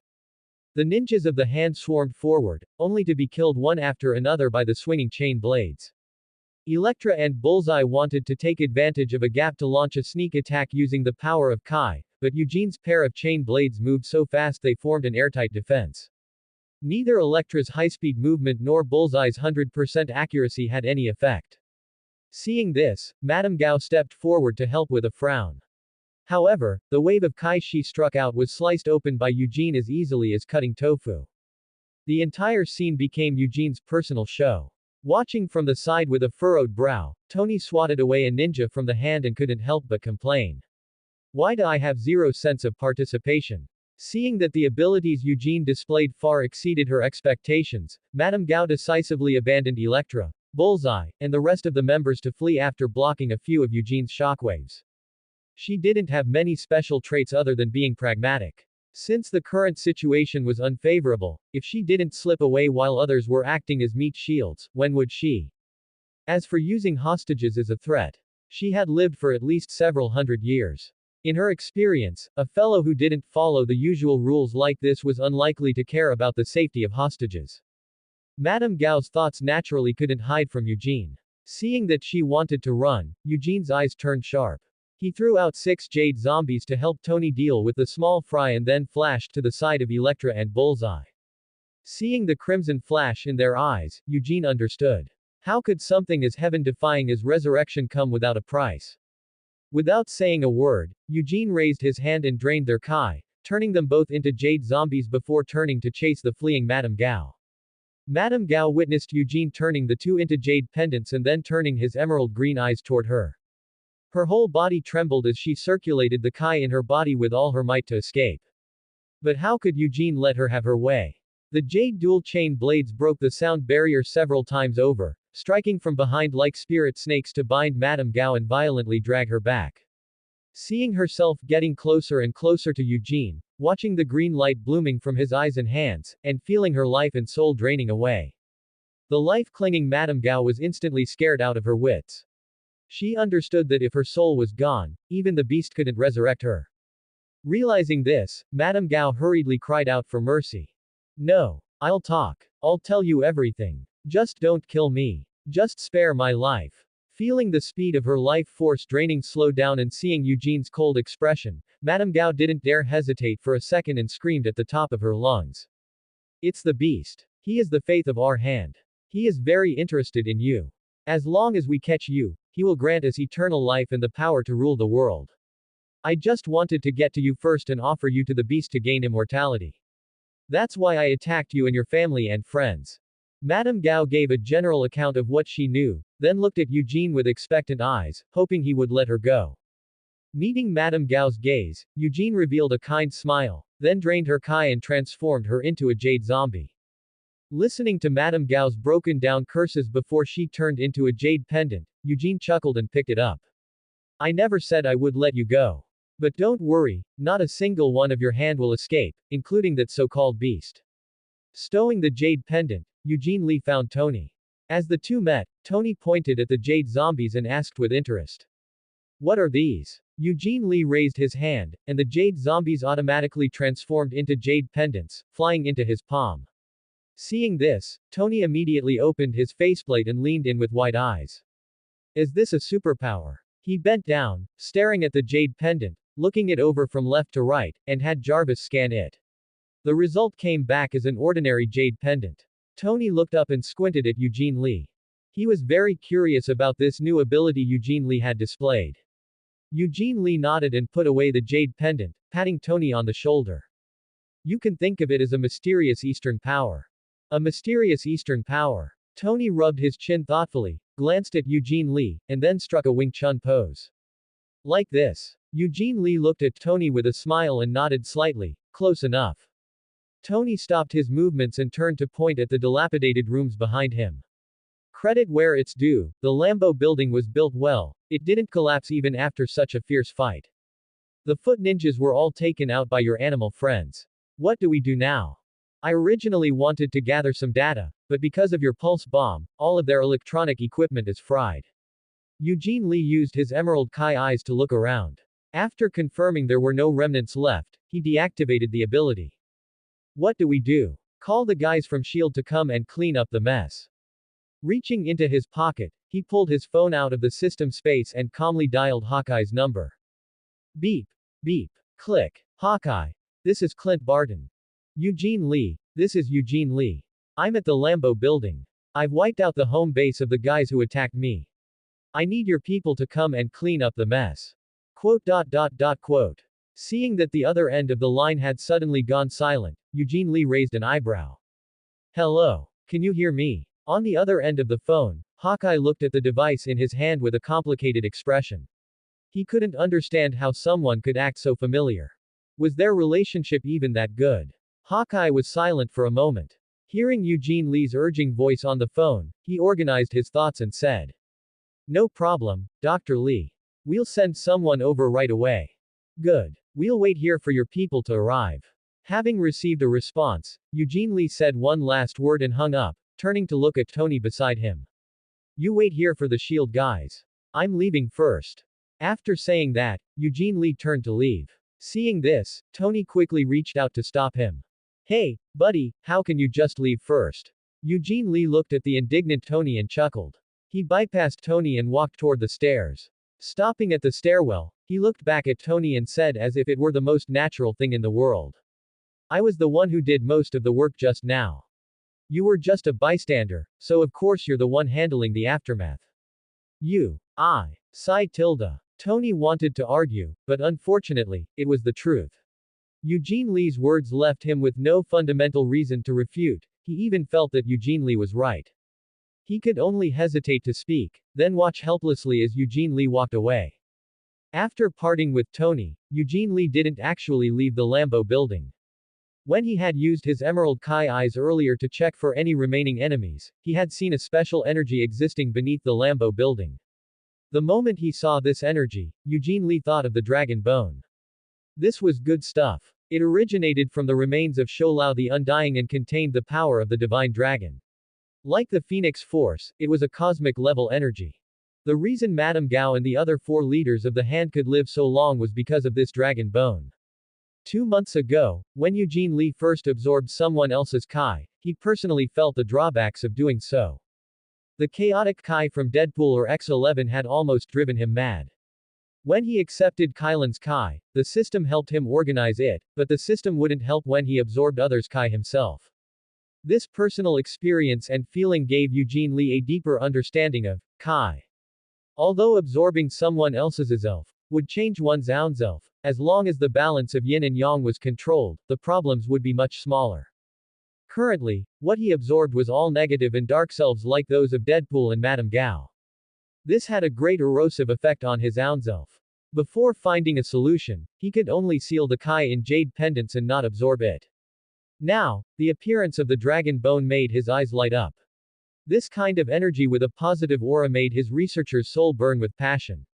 Regardless of whether the dragon bone could help him resist Kai with a negative self, the power of the divine dragon contained within it was worth his research.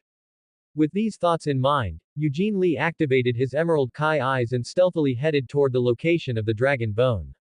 On the other side, Logan and Rogue were crossing the border into America with a middle-aged man who had long hair, wore a trench coat and a black fedora, held a thin metal staff, and looked quite nonchalant. "Remy, have you really decided to join us?" Logan frowned, confirming once again with the nonchalant middle-aged man. The middle-aged man called Remy turned back, looked at Logan with his peculiar red eyes, and laughed with his arms wide open. "Of course, Logan. Didn't we agree? You've already asked me many times along the way." Logan was silent for a moment. "I thought a wanderer like you wouldn't like being tied down." Looking at his old friend, Logan didn't know what to say for a moment. After the Liberty Island incident, he and Rogue had been tracking Magneto and Sabretooth. This time, tracking them to Canada, he had run into this old friend. He only remembered Eugene Lee saying the Thunderbolts were short-staffed and thought of this old friend's abilities. He had only mentioned it in passing and hadn't expected the other party to agree. To his surprise, the other man had actually accepted. Remy LeBeau, codename Gambit, this wanderer who was constantly on the move, had actually agreed. "Even a bird soaring in the sky needs to rest, Logan. I've been alone for too long, it's time to find a place to settle down." Remy, or Gambit, looked up at the sky, his tone tinged with a bit of sentiment. Logan took a deep drag of his cigar. "Is it because William Stryker is dead?" The sentimental expression on Gambit's face froze. After a long silence, he suddenly burst into laughter, his tone filled with endless relief and satisfaction. "You're right, Logan. It's because that fool is dead. That son of a fool beast is finally dead. You really do know me best, Tilda. Logan blew out a smoke ring. Since you're joining for real, I can rest easy. Otherwise, I'm afraid I'd lose another old friend. Hearing Logan's words, Gambit turned around curiously and asked, "Why do you say that?" Logan gave Gambit a meaningful look and said solemnly, "That guy Eugene Lee is extremely cruel to traitors." "Oh. How does it compare to the Weapon X experiments?" Gambit asked with interest. Logan chuckled, threw away the rest of his cigar, and said, "It's even worse." Gambit was curious upon hearing this. "Really? Hearing you say that, our captain doesn't seem like an easy person to get along with." Logan shook his head. "You'll know when you see him." "Oh, right." After saying that, as if suddenly remembering something, he added, "Let me give you one more piece of advice. When we get to New York and you meet a blonde woman named Susan who looks like an angel or an elf, speak politely. Otherwise, no one can save you." Logan's words piqued Gambit's curiosity again. Why? Is the consequence of being impolite worse than betrayal? Hearing Gambit's question, Logan didn't answer but gave a heavy nod, looking as if he had fallen into some kind of unpleasant memory.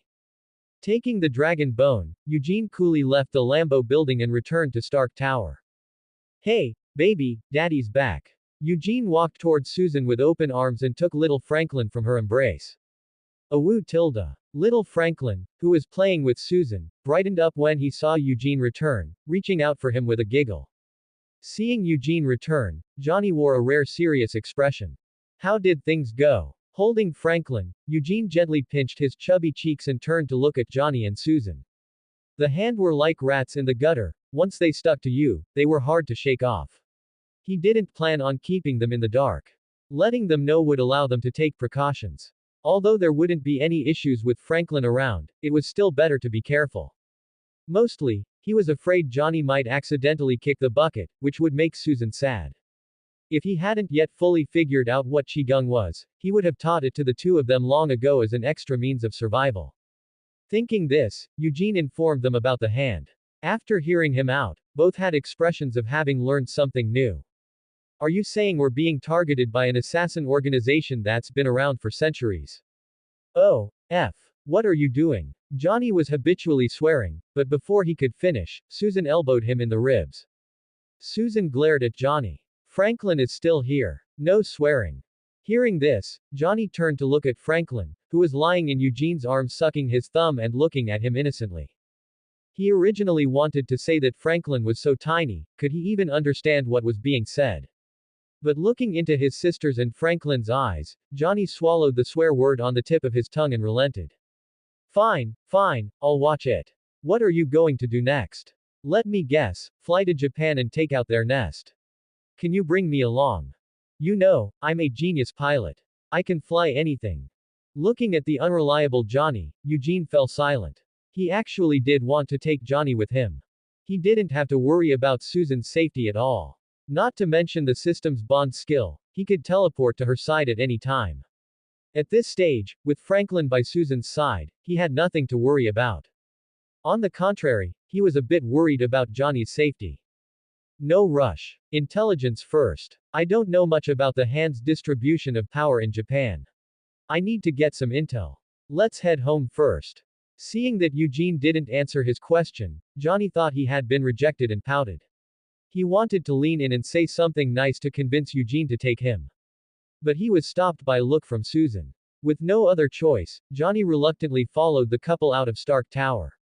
The next morning, Eugene woke up in a villa in Queens.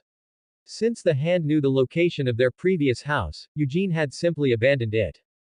After waking up and making breakfast, Eugene walked alone to the villa's underground room and sat cross-legged. Over the past 2 months, he had spent most of his time hunting and guarding against Magneto, which resulted in the system's main quest, Self, remaining unfinished. Initially, he planned to set it aside until after he had killed Magneto.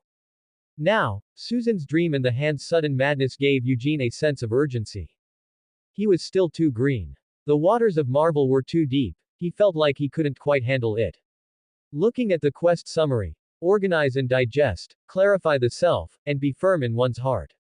Eugene was a bit puzzled. Was he not clear enough about himself or firm enough in his heart? Am I not firm enough? Eugene asked himself silently. Perhaps it was precisely because of his current self-doubt that the system quest wasn't completed. Shaking his head, Eugene settled his mind and closed his eyes to enter a meditative state.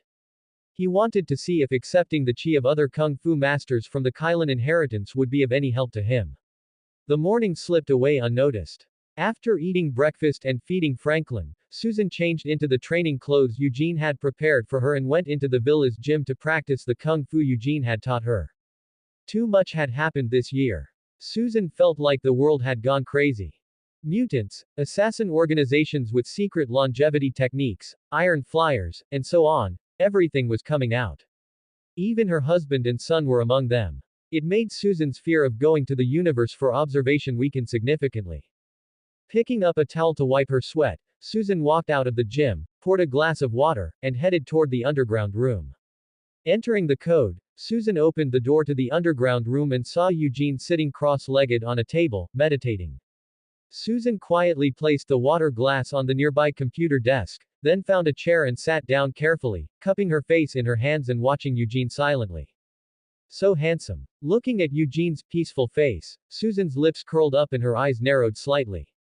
She had initially been attracted to Eugene's peaceful temperament. Unfortunately, after they started dating, she realized it was all on the surface. To put it nicely, he was a refined scoundrel. To put it bluntly, he was a closeted jerk. His way of speaking was even more extreme than that little punk Johnny's. But she didn't hate it, he tilde. After about 10 minutes like this, Eugene woke up from his meditation. The results of the meditation were unsatisfactory, leaving him somewhat disappointed. With the system, the chi he accepted from the Kylan inheritance wouldn't be affected by the chi's own attributes, but the self contained within the chi couldn't be erased. Kindness, integrity, arrogance, irritability. It was a mixed bag. Eugene could even vaguely glimpse fragments of those kung fu masters' lives. These varied experiences, instead of helping him, made him indecisive because he knew too much. Realizing that continuing this way would be harmful and offer no benefit, Eugene helplessly withdrew from meditation and stopped accepting the chi from the Kylan inheritance. I wonder how that Phantom Queen handled the self contained in the chi. Cursing inwardly, Eugene turned his gaze to Susan, who was staring at him, and said warmly, "What's wrong?" Susan smiled sweetly. "Nothing, just looking at you." Eugene raised an eyebrow and turned to face Susan. "Where's Franklin?" Susan straightened up and said seriously. "Just finished feeding him. He's sleeping now." Eugene smiled. "Is that so? That's for the best. But did that kid Johnny greet our new neighbors yet? Hope he didn't forget again. Living in a new place, one should figure out the local situation immediately. Neighbors are the fastest way to figure out the local situation." Hearing this, Susan suddenly thought of something. Combining it with her recent experiences, her expression turned serious, and she said in a low voice, "He did greet them, but there's one thing that's very strange. One neighbor's attitude seems a bit too enthusiastic, as if they've known us for a long time." Overly enthusiastic. Eugene frowned as he confirmed with Susan, at this critical juncture, any slight disturbance was worth noting. "Yeah, it just feels like she's being way too enthusiastic. Johnny said the new neighbor is always smiling, and it looks really strange." Susan nodded, earnestly describing the neighbor to Eugene. After hearing Susan out, Eugene thought for a moment and said, "How about this? You go back and take care of Franklin first, and I'll go check out that new neighbor's house." "Okay." Susan agreed. Eugene hopped off the table, walked out of the underground room with her, grabbed a box of cookies, and headed outside alone. Ever since obtaining beast intuition, he constantly felt like someone was out to get him, a sensation that made him extremely uncomfortable. Following the address Susan gave him, Eugene crossed the street and stopped in front of a house adjacent to theirs. Standing before the fence, Eugene looked up and carefully sized up the house. White walls and purple roof tiles, a classic medieval pastoral style. Faintly sensing that something wasn't right, Eugene steadied his mind and reached out to press the doorbell. Ding tilde. Just as the crisp doorbell rang, a cat's meow immediately followed and reached Eugene's ears. Right beside me. Eugene was startled inwardly, but his face remained nonchalant as he slowly turned to the side. A middle-aged woman with long, wavy hair, dressed in loungewear, was smiling at him while cradling a black cat. "May I help you with something, beautiful lady?" The middle-aged woman looked at Eugene with a smile in her eyes, gently stroking the black cat's back as she said warmly, "This is my home, respected sir." Eugene put on an expression of sudden realization and said in an exaggerated tone, "Oh, my goodness, so that's how it is. Please forgive my rudeness, ma'am. I'm from the Lee family who just moved in today. My name is Eugene Lee. My wife's younger brother came to visit you this morning and said you were very enthusiastic, so I brought some gifts, hoping to keep that enthusiasm alive." As he spoke, Eugene smiled and held out the box of cookies to the middle-aged woman. The middle-aged woman tilted her head slightly, took the cookies, examined them for a moment, and smiled. "Hello, Mr. Lee. I am Agnes Harkness, a private tutor. It's an honor that your family is willing to maintain such enthusiasm with me." When Eugene heard the woman's name, his heart skipped a beat. That name was famous indeed. Wasn't Agnes the pseudonym used by the witch Agatha in WandaVision? Agatha Harkness, one of Earth's most powerful witches, master of magic abilities like precognition and mind manipulation, having lived for hundreds of years. In the MCU universe, the legendary Darkhold was even in her hands. Only, isn't this appearance a bit too early? Information regarding Agatha flashed through his mind, but Eugene remained calm on the surface, instead saying cheerfully, "Ha ha ha, you're too kind, Teacher Harkness." Agatha stroked the black cat in her arms and replied with a smile, "It's nothing. I haven't had a pleasant chat with someone in a long time." Having discovered the mysterious neighbor's identity, Eugene no longer had any desire to continue the conversation. After a few more brief words, Eugene bid farewell to Agatha under the pretext of going home to cook. It was hard for Eugene to judge whether Agatha was a good or bad character. In the comics, she often served as a mentor to humans and mutants with magical or immense power. Franklin was also one of Agatha's students. At one point, Agatha even appeared as Franklin's protector. But at this current point in time, especially with the differences in the universe, Eugene couldn't immediately determine if Agatha was good or bad. His heart feeling slightly heavy, Eugene shook his head and returned home. How was it? Susan, who had been waiting for Eugene in the living room, asked the moment he walked through the door. Eugene walked up to Susan, thought for a moment, and under her puzzled gaze, slowly said, "Still needs more observation." Hearing Eugene use the word, observation, Susan was stunned, her brow furrowing slightly. She wasn't a fool and understood what Eugene meant. She knew Eugene. If there were anything even slightly wrong with that new neighbor, given his personality, he would definitely deal with her and move house immediately. But Eugene said to observe, which meant this new neighbor had some merit, but her stance was uncertain. After a moment of silence, Susan's furrowed brow smoothed out, and she nodded. "I understand." Eugene looked at Susan and reached out to smooth her hair. A wise man doesn't stand under a crumbling wall. He still preferred to have multiple preparations in place. "I'm going out for a bit. Tell that little brat Johnny to come back and cook for you at noon." Although Susan didn't know what Eugene was going out for, she knew it must be something important, so she replied, "Got it, but you don't need to call Johnny back. I've already recovered now. I can cook for myself." Hearing this, Eugene thought Susan was right, so he said no more.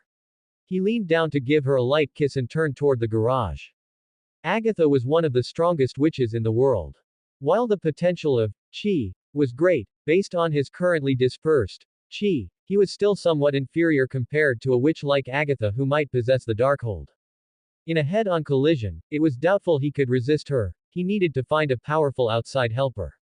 So, in the current timeline of New York, who could he find to reliably slap Agatha down? Eugene raised an eyebrow and drove toward 177A Bleecker Street, Greenwich Village, New York City. Eugene and Tony had forcefully invaded the Lambeau building without making any attempt to hide it.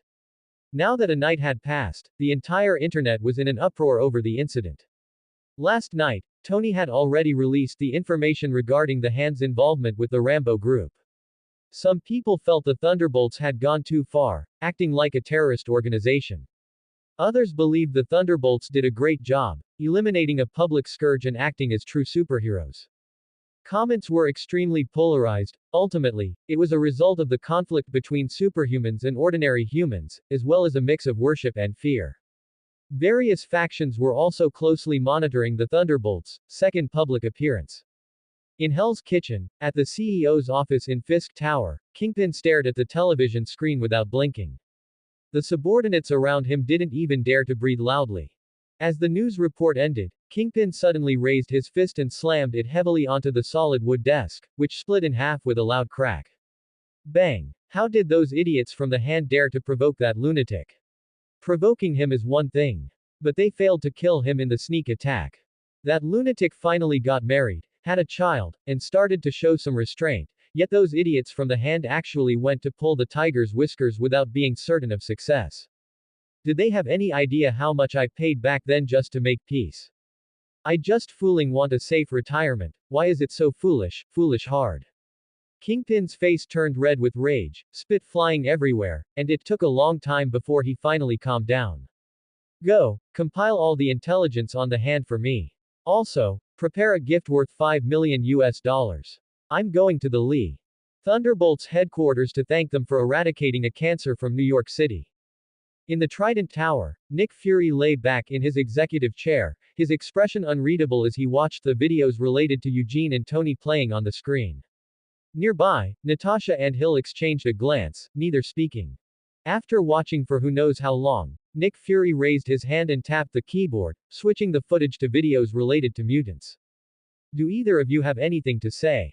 No, officer. Natasha and Hill spoke almost simultaneously.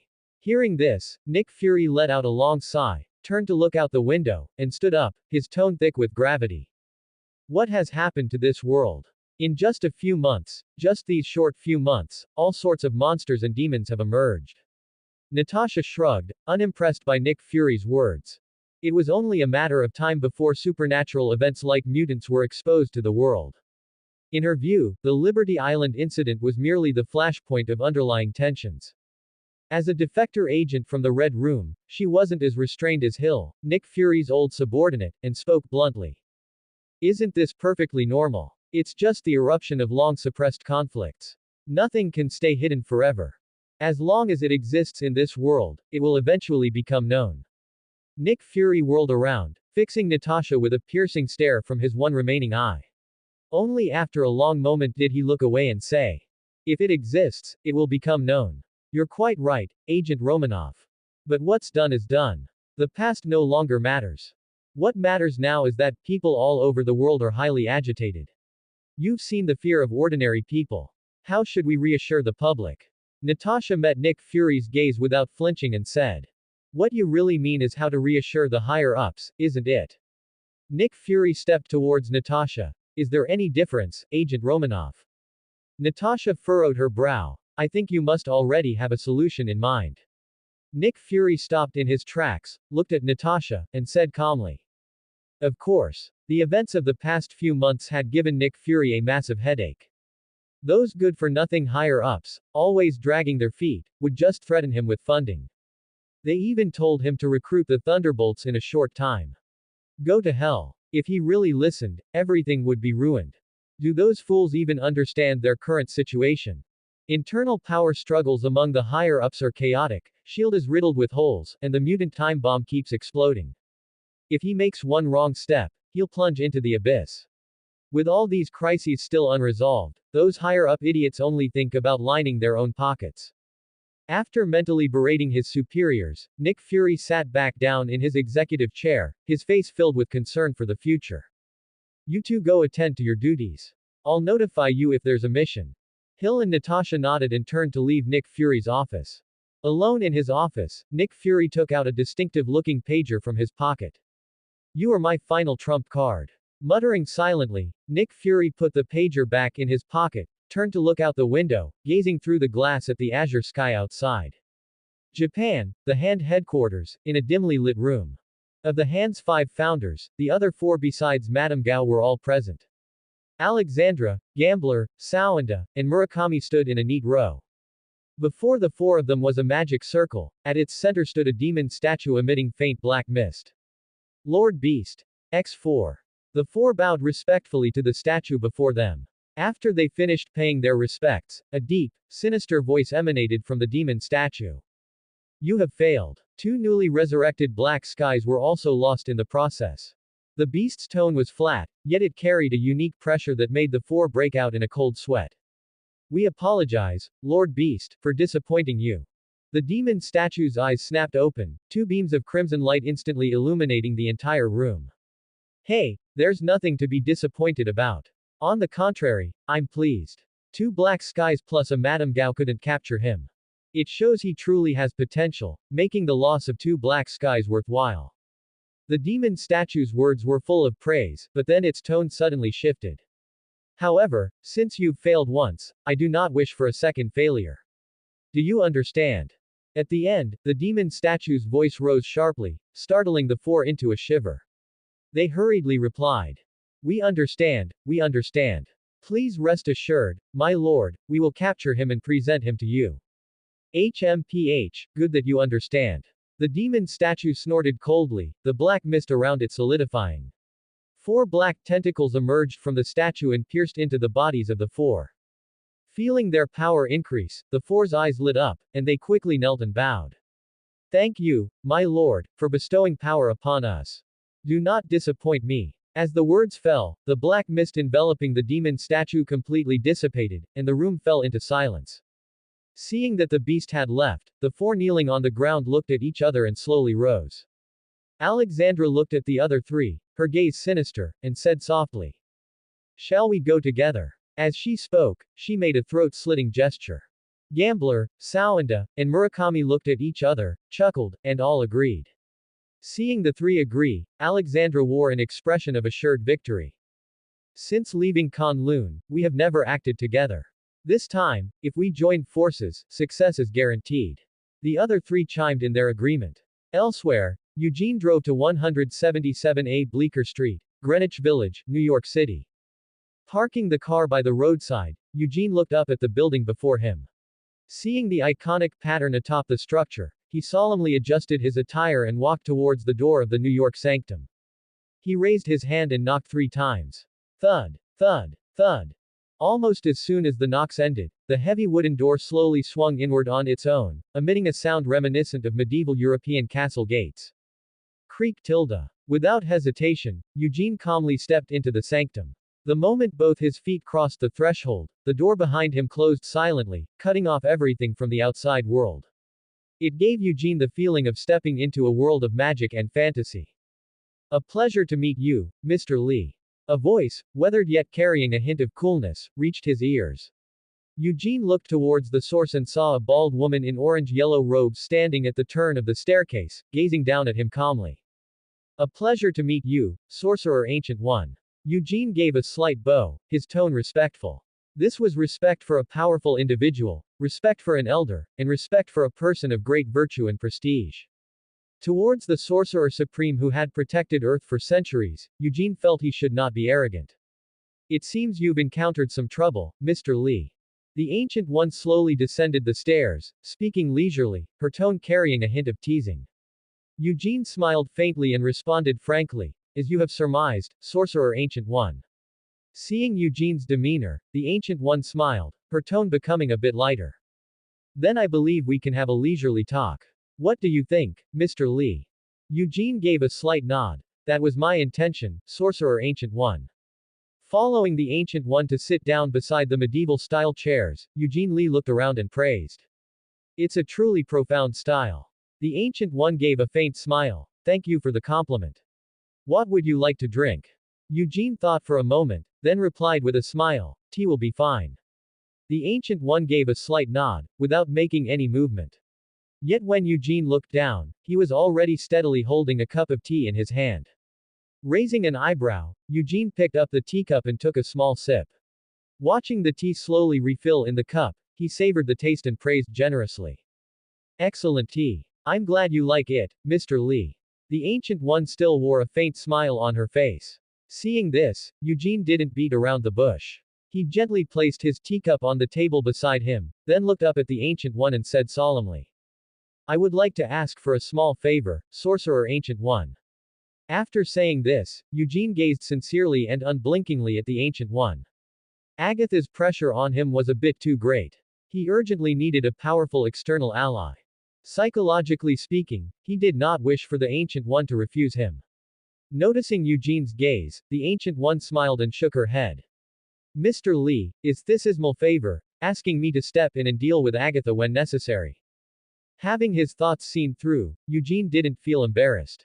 Before the Ancient One, who possessed the Time Stone, he had never intended to hide anything. Using the Darkhold to kill with a borrowed knife, Eugene felt it was best not to try such tactics easily in front of a wise person like the Ancient One who had lived for centuries. The same logic applied to moral blackmail. Furthermore, coming to see the Ancient One was a decision he had pondered deeply. From the moment he entered and the Ancient One called him by name, it was clear she had long known of his existence. Knowing but not taking any action meant the Ancient One's attitude towards him was, at the very least, not one of aversion. Since she wasn't averse, the probability of her agreeing to help him would be quite high. Yes, Sorcerer Ancient One. I wonder what your thoughts are. The Ancient One looked at Eugene with interest. Even with the Time Stone and having lived through long ages, she still felt curious about Eugene's candid and unrestrained demeanor. Mr. Lee, I believe you understand that everything comes with a corresponding price, correct? Eugene nodded. Of course. I have some understanding of magic, especially the secret arts of Kamartaj. Whether using white magic or black magic, a corresponding price must be paid. Asking for help is the same. I also firmly believe that no matter the gift, fate has already marked its price in the unseen. Eugene paused, seeming to understand the curiosity in the Ancient One's words, and continued. In my view, my own value is sufficient to warrant your intervention, Sorcerer Ancient One. Kai was not some secret not to be passed on. He was betting that Kai could capture the Ancient One's attention.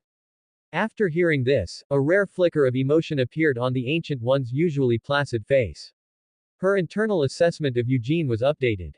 Shameless. Good potential. After a moment of silence, the Ancient One spoke in an unhurried tone. Actually, I believe at this stage, your son Franklin holds greater value. Hearing the Ancient One's words, Eugene almost couldn't maintain his composure. But upon second thought, a glint of light appeared in his eyes, and he smoothly praised. Sorcerer Ancient One truly has an eye for talent. As expected of the Sorcerer Supreme, to be able to discern this. Having been countered by the Ancient One, Eugene's instinct was to defend himself, but after reacting, he simply went along with what she said. He wasn't afraid of Agatha herself, but of her underhanded tactics. As long as the Ancient One was willing to intervene, it made no difference to him whom she considered more valuable in his family. Moreover, Franklin himself was already powerful. If the Ancient One took an interest in him and he learned magic, wouldn't that further raise his potential ceiling? While listening to Eugene follow her lead and praise his own son, the Ancient One used the Time Stone to observe Eugene's past. When Eugene first arrived in this world, she had taken notice of him. Later, after confirming he posed no harm, she paid him no further mind. It wasn't until recently, when a power that had never before existed in the multiverse was born within Eugene, that she began paying attention again. Now that Eugene had come to her, behaving in this manner, the Ancient One's curiosity grew, and she simply used the Time Stone to observe his past. Not looking was one thing, looking was a shock. This personality, coupled with this never before seen yet highly developmental new power, and now he even shared similar traits with Tony Stark. The more the Ancient One looked, the more benevolent her gaze towards Eugene became. What a talent! Noticing the hopeful change in the Ancient One's expression, Eugene forcefully suppressed the corner of his mouth that wanted to curl up, thinking to himself. It's settled. The two exchanged glances, each seeing the delight in the other's eyes. Under Eugene's somewhat joyful gaze, the Ancient One slowly spoke. I can help you, Mr. Lee. However, as we discussed earlier, everything has its price. Eugene was no fool and naturally understood the Ancient One's meaning. He got straight to the point. Please speak, Sorcerer Ancient One. The Ancient One smiled slightly and said, after resolving this matter, I would like to invite Mr. Lee to visit Kamartaj. Eugene thought for a moment and agreed. That's completely fine. When you come, Mr. Lee, all the books in Kamartaj will be open to you. The Ancient One gave a slight nod, her smile widening a bit. She deliberately emphasized her tone when saying, all the books. Eugene caught the implication in her words, felt a stir in his heart, and responded. I thank you here, Sorcerer Ancient One. After expressing his thanks, Eugene thought of his system task and remembered that the Ancient One was one of Earth's top sages. He humbly sought her advice. I have a question I'd like to ask Sorcerer Ancient One. As if having long anticipated Eugene's question, the Ancient One took a sip of tea and smiled at him. Please, go ahead. Eugene, I'd like to ask, Sorcerer Ancient One, what does it truly mean to understand the self and be resolute in one's heart? The Ancient One drank some tea and said, what does it mean? I cannot answer that question for you. Everyone has their own answer. Different professions require different expertise, professional matters still require professionals. However, I can offer you some advice. Do not force yourself by finding yourself, a goal. The self changes. It is constantly shaped and reinforced with every choice. Being resolute does not mean never being confused, but rather, when confused, still knowing how to return to your center. When anxious, try taking a deep breath, relax your body. When hesitant, calm your mind, feel whether your body is relaxed or tense. The body is often the most honest messenger of the heart. Mr. Lee, I hope you understand that understanding the self is not about seeing a map already drawn, but about personally lighting a torch to illuminate each step of the path beneath your feet. Being resolute in heart is not a grand, straight road you can see to the end, but having the courage to move forward amidst uncertainty, letting your heart become your most reliable guide. Eugene quietly listened to the Ancient One's words, then performed the highest ritual of respect from the Kung Fu world towards her. Thank you for your guidance, Sorcerer Ancient One. The Ancient One accepted graciously, smiling, I'm glad if it can be of some help to you. I hope that by our next meeting, you have found your own answer. Eugene nodded solemnly. I will. After bidding farewell to the Ancient One, Eugene walked out of the New York sanctum, his expression grave as he drove his car away. Some things can only be pondered alone. Everyone's thoughts and feelings about the same matter are bound to differ. These intangible things required some time for him to digest. Pushing open the door upon returning home, Eugene immediately saw Johnny playing with Franklin in his arms. Initially, when they asked Johnny to help look after Franklin, both he and Susan were a bit worried that Franklin might be influenced for the worse by Johnny. His reputation preceded him, no one would question Johnny's typical behavior. However, under Johnny's vehement protests and condemnations, Eugene and Susan hesitated but ultimately let him give it a try. Surprisingly, Johnny turned out to be unexpectedly responsible while babysitting. Eugene and Susan felt reassured and let Johnny continue helping with the child. Hanging his coat on the rack, Eugene reached out to take Franklin from Johnny's arms. After gently pinching Franklin's chubby little cheek, he turned to look at Johnny. Where's Susan? Johnny, making funny faces at Franklin with a baby toy, didn't even glance at Eugene. She's studying. Falling a year behind in school is no small setback. Eugene agreed with Johnny. You're right about that. The two chatted as they walked side by side towards the living room. Though they were talking, Johnny did most of the speaking, with Eugene occasionally chiming in with an hem. Watching Johnny chatter away non-stop, Eugene often marveled that with an uncle like Johnny around, there was hardly any need for him to teach Franklin how to talk. Hey, did you know? Super Baby showed off another power today. Super Baby. Are you talking about Franklin? Eugene glanced at Johnny in surprise, thinking to himself, isn't this kid afraid of Susan beating him up? Johnny nodded eagerly like a pecking chicken, a bright smile plastered on his face. Yeah, you've seen The Incredibles, right? Franklin is just like the baby in that movie, he has lots of powers. So the nickname I gave him is Super Baby. Johnny spoke while gesturing animatedly, leaving Eugene at a loss for words. Sigh, since I can't curse, there's really nothing good to say. Thinking this regretfully, Eugene asked aloud, what ability did Franklin show today? Hearing Eugene's question, Johnny leaned in with a mysterious grin, winking and raising his eyebrows as he said. Do you know the power of the rat talisman from the Jackie Chan Adventures 12 Talismans? Eugene paused for a moment and looked down at Franklin in his arms. He recalled that in the comics, Franklin did indeed demonstrate the ability to grant life. You mean, bringing inanimate objects to life? Snap. Johnny raised his hand and snapped his fingers right in front of Eugene's face, squinting his eyes playfully. Bingo, congratulations, you got it right. Unable to keep things to himself, Johnny immediately told Eugene about how Franklin had brought a toy robot to life earlier that day. This made Eugene inwardly exclaim, "My son has the makings of a the potential of eternity." Watching Johnny babble on incessantly beside him, and thinking about how Johnny had been boasting at school lately about being a member of the Thunderbolts, Eugene felt that while Johnny understood what was important, for safety's sake, he should still offer a reminder.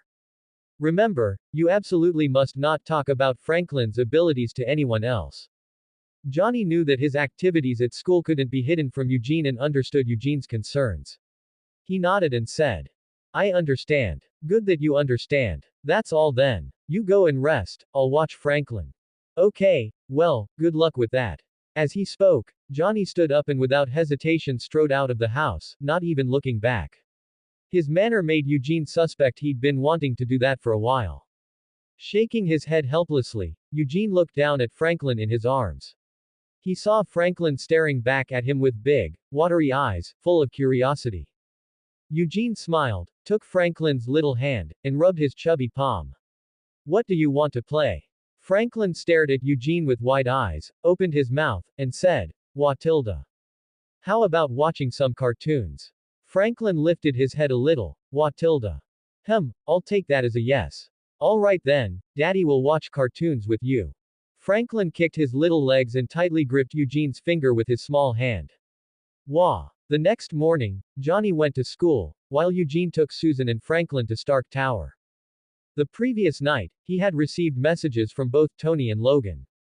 One said that Wilson Fisk, a famous philanthropist in New York City, had brought some reporters to the Thunderbolts for a visit, expressing affirmation for the team's work and existence. The other said he had returned with a friend who wanted to join. The Lee family took the elevator to the top floor of Stark Tower. As soon as the doors opened, Eugene saw the group gathered together. The attendance was very complete today. Tony, Logan, Rogue, Pepper, Happy, Rhodes, Coulson, and one unfamiliar guy. You know what? Seeing an unfamiliar face among a group of people you know really makes them stand out. And how should I put the feeling this unfamiliar guy gave Eugene? A bit roguish. And he kinda looks like Taylor Kitsch. Tony and the others, who had been discussing something, heard the elevator doors open and all turned to look at the Lee family. Not bad, you're actually not late today. Tony greeted Eugene with an exaggerated expression. The main character always makes the grand entrance last, doesn't he? Faced with Eugene's retort, Tony pursed his lips and ushered the Lee family into the conversation. Come on, let me introduce you. This is Eugene Lee, one of the, founders of the Thunderbolts. This lovely lady is Susan Storm Lee, Lee's wife. This adorable baby is Eugene and Susan's child, and also the esteemed godson of the great Tony Stark. Lee, this suited gentleman with the receding hairline is Coulson, a subordinate of that guy. This gentleman holding a cane is Remy LeBeau, a new member Logan invited to join us. Coulson straightened his clothes, a gentle smile appearing on his face as he extended his hand to Eugene. Hello, Dr. Lee. A pleasure to meet you. I'm Phil Coulson. Eugene shook Coulson's hand. Hello, Coulson. I'm Eugene Lee. Following Tony's introductions, the Lee family exchanged greetings with Coulson and Gambit, leaving a fairly good first impression on each other. Especially Gambit, whose demeanor was that of a gentleman with grace. After a brief and polite exchange, the group got down to business. Tony pulled up a holographic screen, displaying intelligence on the hand for everyone. This included information he had gathered himself, obtained from the Rambo group, and even some sent by Kingpin. After Tony brought up the holographic screen, Coulson also presented some of SHIELD's files on the hand. However, compared to Tony's extensive data, SHIELD's information was pitifully scant. Tony didn't hold back his criticism. I thought your strategic homeland intervention, enforcement and logistics division was really something, but it turns out it's all talk. Coulson maintained his smile but didn't yield an inch in his response. Mr. Stark, nothing is perfect. The Strategic Homeland Intervention, Enforcement and Logistics Division monitors supernatural events worldwide, but it's impossible to monitor everything. We can only do our utmost. Is that so? That's truly going above and beyond. With so many people present, including Eugene, Tony felt emboldened and wasn't the least bit intimidated by Coulson. Eugene looked up at Tony's smug face and secretly clicked his tongue. Still lacking a good beating. Need to find time to give Tony some proper discipline. Condemning Tony in his heart, Eugene spoke up. Everyone, I have an idea. From my understanding of the hand, they will definitely not let this go. Judging by the timeline, it's possible their people have already arrived in New York by now. The enemy is in the shadows, we are in the open. The situation is very disadvantageous for us, so I propose we play our cards openly. Coulson pondered Eugene's words and asked, Mr. Lee, are you suggesting we lure the snake out of its hole? Seeing Eugene nod, Coulson fell silent for a moment. I think Mr. Lee's idea has merit. Logan was the first to voice his support, but Tony raised a different perspective. He frowned and said, wouldn't this be a bit risky? They've already failed once, so if they try again, it will surely be even more overwhelming. A supernatural organization that has been around for centuries must have some trump cards, right? So what I'm saying is, isn't using a person as bait a bit too dangerous for this plan? After Tony finished speaking, the room fell quiet. Eugene looked at Tony, whose brow was deeply furrowed. For a moment, he thought Tony had been possessed by the future Tony. A man cursed by knowledge. You have a point, Tony. Acknowledging Tony's concerns, Eugene continued to ask, so, do you have anything to add? Tony sat up straight and said solemnly, my idea is that we need an insurance policy. Getting up from the sofa, Tony paced a few steps around the room. A holographic projection unfolded in the air with his movements, displaying a complex map of New York. Eugene's plan isn't wrong, but we need to make the bait explosive. Tony's fingers moved quickly across the holographic map, marking several key coordinates. Eugene took a look. The places Tony marked were Eugene's home, his own home, Empire State University, Stark Tower, and the Rambo Building. We need a bait with enough weight, someone they simply cannot resist. Tony turned around, his gaze sweeping over everyone present. But this time, we're going to put armor on the bait. Not literal armor, but a comprehensive security system. The holographic projection switched to a schematic of a complex plan. Tony glanced at Eugene and addressed the group. Eugene once mentioned a concept called the Eye of Providence system to me. My plan is perfectly suited to implement it now. Although the technology isn't fully mature yet, we can use alternatives for the time being. I recall the tactical belts Eugene made for us are equipped with biometric monitoring chips and nano trackers, transmitting real-time vital signs and precise location data. We can utilize this feature. To prevent accidents, I'll create a separate encrypted channel within Stark Industries' satellite network to ensure the signal cannot be jammed or interfered with. The projection changed again, displaying a 3D model of New York City's buildings. Tony's fingers zoomed in on the marked areas. At these locations, I will deploy 30 stealth drones each, on standby at these coordinates, all equipped with lethal suppression weapons and high-intensity light and sonic interference devices. Once they receive the signal from the belt, they can form the first wave of support within 90 seconds. Based on my data analysis of the hand members from last time, this first drone wave may not be able to eliminate the hand's supernatural individuals, but it should at least be able to hold them off. If we wait for others to provide support, the drones can also assist in attacks, forming an effective force multiplier. Coulson leaned forward slightly. It looks promising, but the hand is, after all, a century-old organization. Could they have the ability to interfere with electronic devices? That's not a problem. The corner of Tony's mouth lifted in his signature confident smile. I've upgraded Eugene's nano trackers. The holographic projection switched to a 3D structural diagram of the nano tracker as he spoke. Eugene gave me inspiration earlier. Now it uses a dual-mode transmission protocol. Quantum entanglement signal is the primary, bioelectric pulse is the backup. Even if they jam the electronic signal. He snapped his fingers, and the projection instantly split into two parts. The tracker will encode encrypted information into neural pulses using the host's nervous system bioelectricity. I've deployed 300 bioelectric signal relayers at key nodes in the underground utility network. No matter what method they use, as long as they are still in New York, even if they hide in the sewers, the signal can get out. After Tony finished speaking, everyone present looked at him with astonished eyes. This arrogant man in front of them had just shown them with his actions why Tony Stark is called a genius. Logan and Gambit were even more shocked, their jaws dropping. Although the two of them didn't really understand what Tony was talking about, it somehow sounded incredibly impressive. Rogue was even looking at Tony with starry eyes. She felt like she was watching a sci-fi movie. Impressive, Tony. As expected of you. Eugene expressed his admiration for Tony sincerely. When will the drones be deployed? Need any help? Tony shook his head. No need. I just need to adjust a few points. I was going to give you a surprise, but what a shame. Eugene laughed. You've already given me a big enough surprise.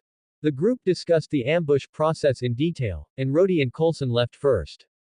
Watching their departing figures, Eugene asked, they came about the Rambo building matter, right? Tony confirmed. That's right, it's about the Rambo building. Eugene nodded, then turned his gaze to Gambit. Mr. LeBeau, are you sure you've thought it through? Gambit took off his hat. His usually frivolous face showed a serious expression. I've thought it through, Mr. Lee. After drifting for so long, it's time for me to find a place to rest. Eugene gave a slight nod. You were brought by Logan. I trust you, Mr. LeBeau. Welcome to the Thunderbolts, Remy. May I call you that? Gambit. Of course. Then I'll just call you Eugene. Eugene. No problem. Gambit. So, Eugene, I'd like to ask, how is our salary calculated? Hearing this, Eugene was taken aback. He turned to look at Susan and Tony and the others, then laughed heartily. Since you're just starting, the salary is relatively low, $3,000 a month. But room and board are included. Gambit's eyes lit up. Before or after tax? Eugene smiled. After tax. Upon hearing this, Gambit revealed a smile he couldn't suppress. He pulled out a deck of playing cards from his jacket and shuffled them fluidly a few times. Want to see a magic trick, boss? I'm ready to provide entertainment services anytime. Everyone present was amused by Gambit's actions. Tony joked with a laugh. There's a welcome party for you tonight. You can show off your skills there. I think a party would suit you just fine. In a deserted military base in Texas, Magneto, lying on a bed, suddenly opened his eyes. After the battle on Liberty Island, he had been urgently transported by Red Devil to the Brotherhood's base in Florida, lying on a medical bed for an entire month. Later, pressured by the global manhunt, he had to lead the remaining Brotherhood members to relocate to this more desolate, yet more concealed, Texas desert to recuperate. During these past 2 months, he had been closely following the news. Now that the existence of mutants had been made public, he believed a war between humans and mutants was no longer distant. He slowly sat up, lifted the gray hoodie he was wearing, and stared blankly down at his chest. A massive, ferocious vertical scar, like an ugly centipede, was coiled upon his chest. His fingertips lightly brushed over the rough, uneven scar tissue, the cool touch carrying memories of death. He remained silent, his mind seemingly flashing back to the fleeting emerald light on Liberty Island and the man from the news footage wielding dual blades, Eugene Lee. Eric. A soft call pulled him back from the icy memories. Mystique, Raven, entered the room carrying a simple meal tray. Seeing him lost in thought, she approached quietly. Magneto expressionlessly lowered his clothes and grumbled. What is it, Raven? Mystique set down the food, walked over, and crouched beside Magneto. The patterns on her blue skin seemed to shift slightly in the dim light as her gaze fell upon his injured area. Does the wound still hurt? Hurt. How could it not? Magneto's expression was complex as he spoke. He had come perilously close to death. Noticing Magneto's expression and unspoken emotions, Mystique advised. Let's go find Emma Frost, go to the Hellfire Club. They would surely be willing to help us. Now that the whole world knows about mutants, I think we need to unite and gather strength, Eric. Magneto's gaze lingered on Raven's face, filled with concern and sincerity. After a long while, he let out a heavy sigh. You're right, Raven, but now is not the time. Mystique fell silent upon hearing Magneto's words. She understood he was right, it truly wasn't the time. Eric was injured, Red Devil lost an arm, Toad was captured, and Sabretooth and his daughter were missing. The Mutant Brotherhood in its current state had no capital to negotiate cooperation with the Hellfire Club. Going there would only result in them being devoured, bones and all. A discrimination hierarchy existed even among mutants. What about Charles? Mystique asked Magneto with a sliver of hope, but the answer she received left her disappointed. Under her expectant gaze, Magneto's voice was flat yet firm. Charles. If we go to him now, the most likely thing he would do is send us into his naive, fantasy-filled, sanctuary. To be honest, what's the difference between that and a prison? I understand. Mystique lowered her head, her voice tinged with dejection. A broad hand gently landed on her red hair, giving it a comforting rub. Be patient, Raven. Magneto's voice was low, yet exceptionally resolute. The conflict between humans and us is rooted in fear and greed, it cannot be reconciled. War will come sooner or later. When it does, Charles will understand he has no choice but to stand with us. I believe you, Eric. Xavier's School for Gifted Youngsters. The once tranquil institution of learning had now become an isolated island in the eye of the storm. With the existence of mutants made public, this school, which gathered a large number of mutants and possessed its own armed force, was inevitably thrust into the spotlight, enduring scrutiny, suspicion, and even hostility from all sides. Troubled times indeed. Professor X gazed out the window at the desolate courtyard and sighed. Currently, Xavier's school occupied a very sensitive position. The higher-ups' stance on mutants was unclear, and the military, while interested in contact, harbored ulterior motives. Eric, are you satisfied now that things have come to this? Professor X looked up at the gray sky, murmuring to himself, his tone filled with weariness and reproach. He couldn't understand why Eric couldn't be more moderate. Why did he have to be so radical? Wasn't the previous gradual progress perfectly fine? According to his original vision, through education, communication, and generational effort, mutants would eventually be accepted by humanity. But now, everything was disrupted. Why couldn't he understand? Professor X looked somewhat sorrowful, a sense of helplessness enveloping him. The current situation was very unfavorable for their mutant kind. Over these past 2 months, he could sense fear every day. That wasn't even the worst part. The worst was that some mutants genuinely believed they were inherently superior. Because of this arrogant mindset, many mutants emerged from the shadows to commit evil acts. It must be understood that at this critical juncture, every single action by any mutant would be magnified infinitely. This led to news of mutants committing evil deeds flying everywhere. And precisely because news of mutants committing evil was everywhere, people's resistance and wariness towards mutants grew stronger.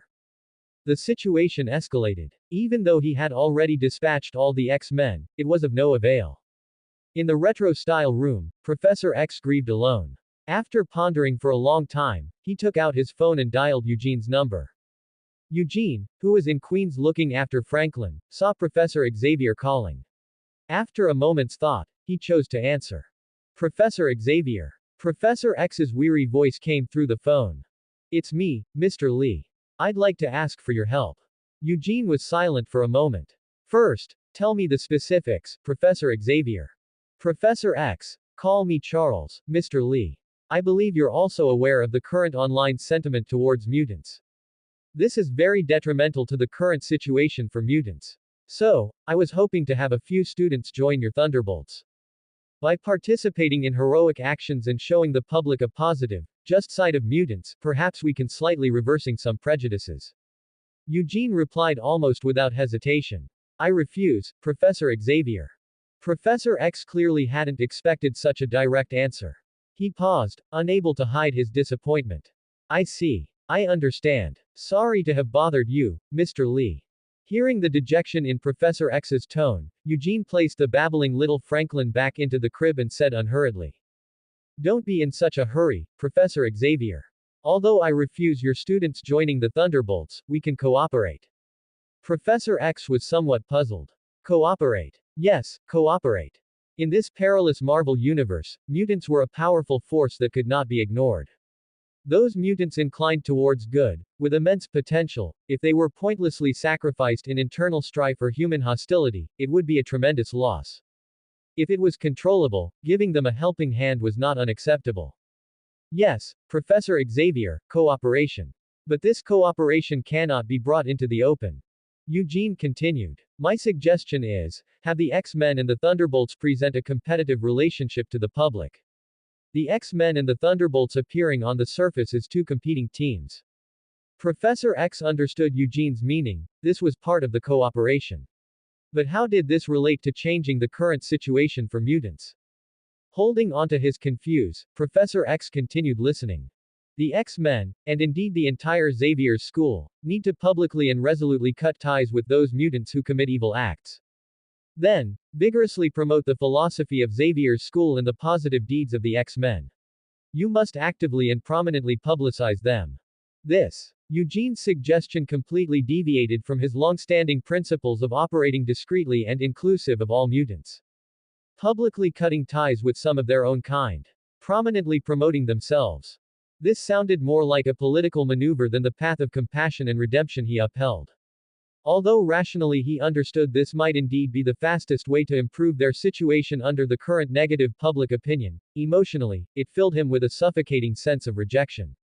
For the survival of the entire species, must a portion of individuals be sacrificed first? Charles fell into a deep silence. On both ends of the phone, only the faint sound of static remained. That's the end of part 3. Part 4 is coming soon. Thanks for watching. Please subscribe and support our channel for more stories.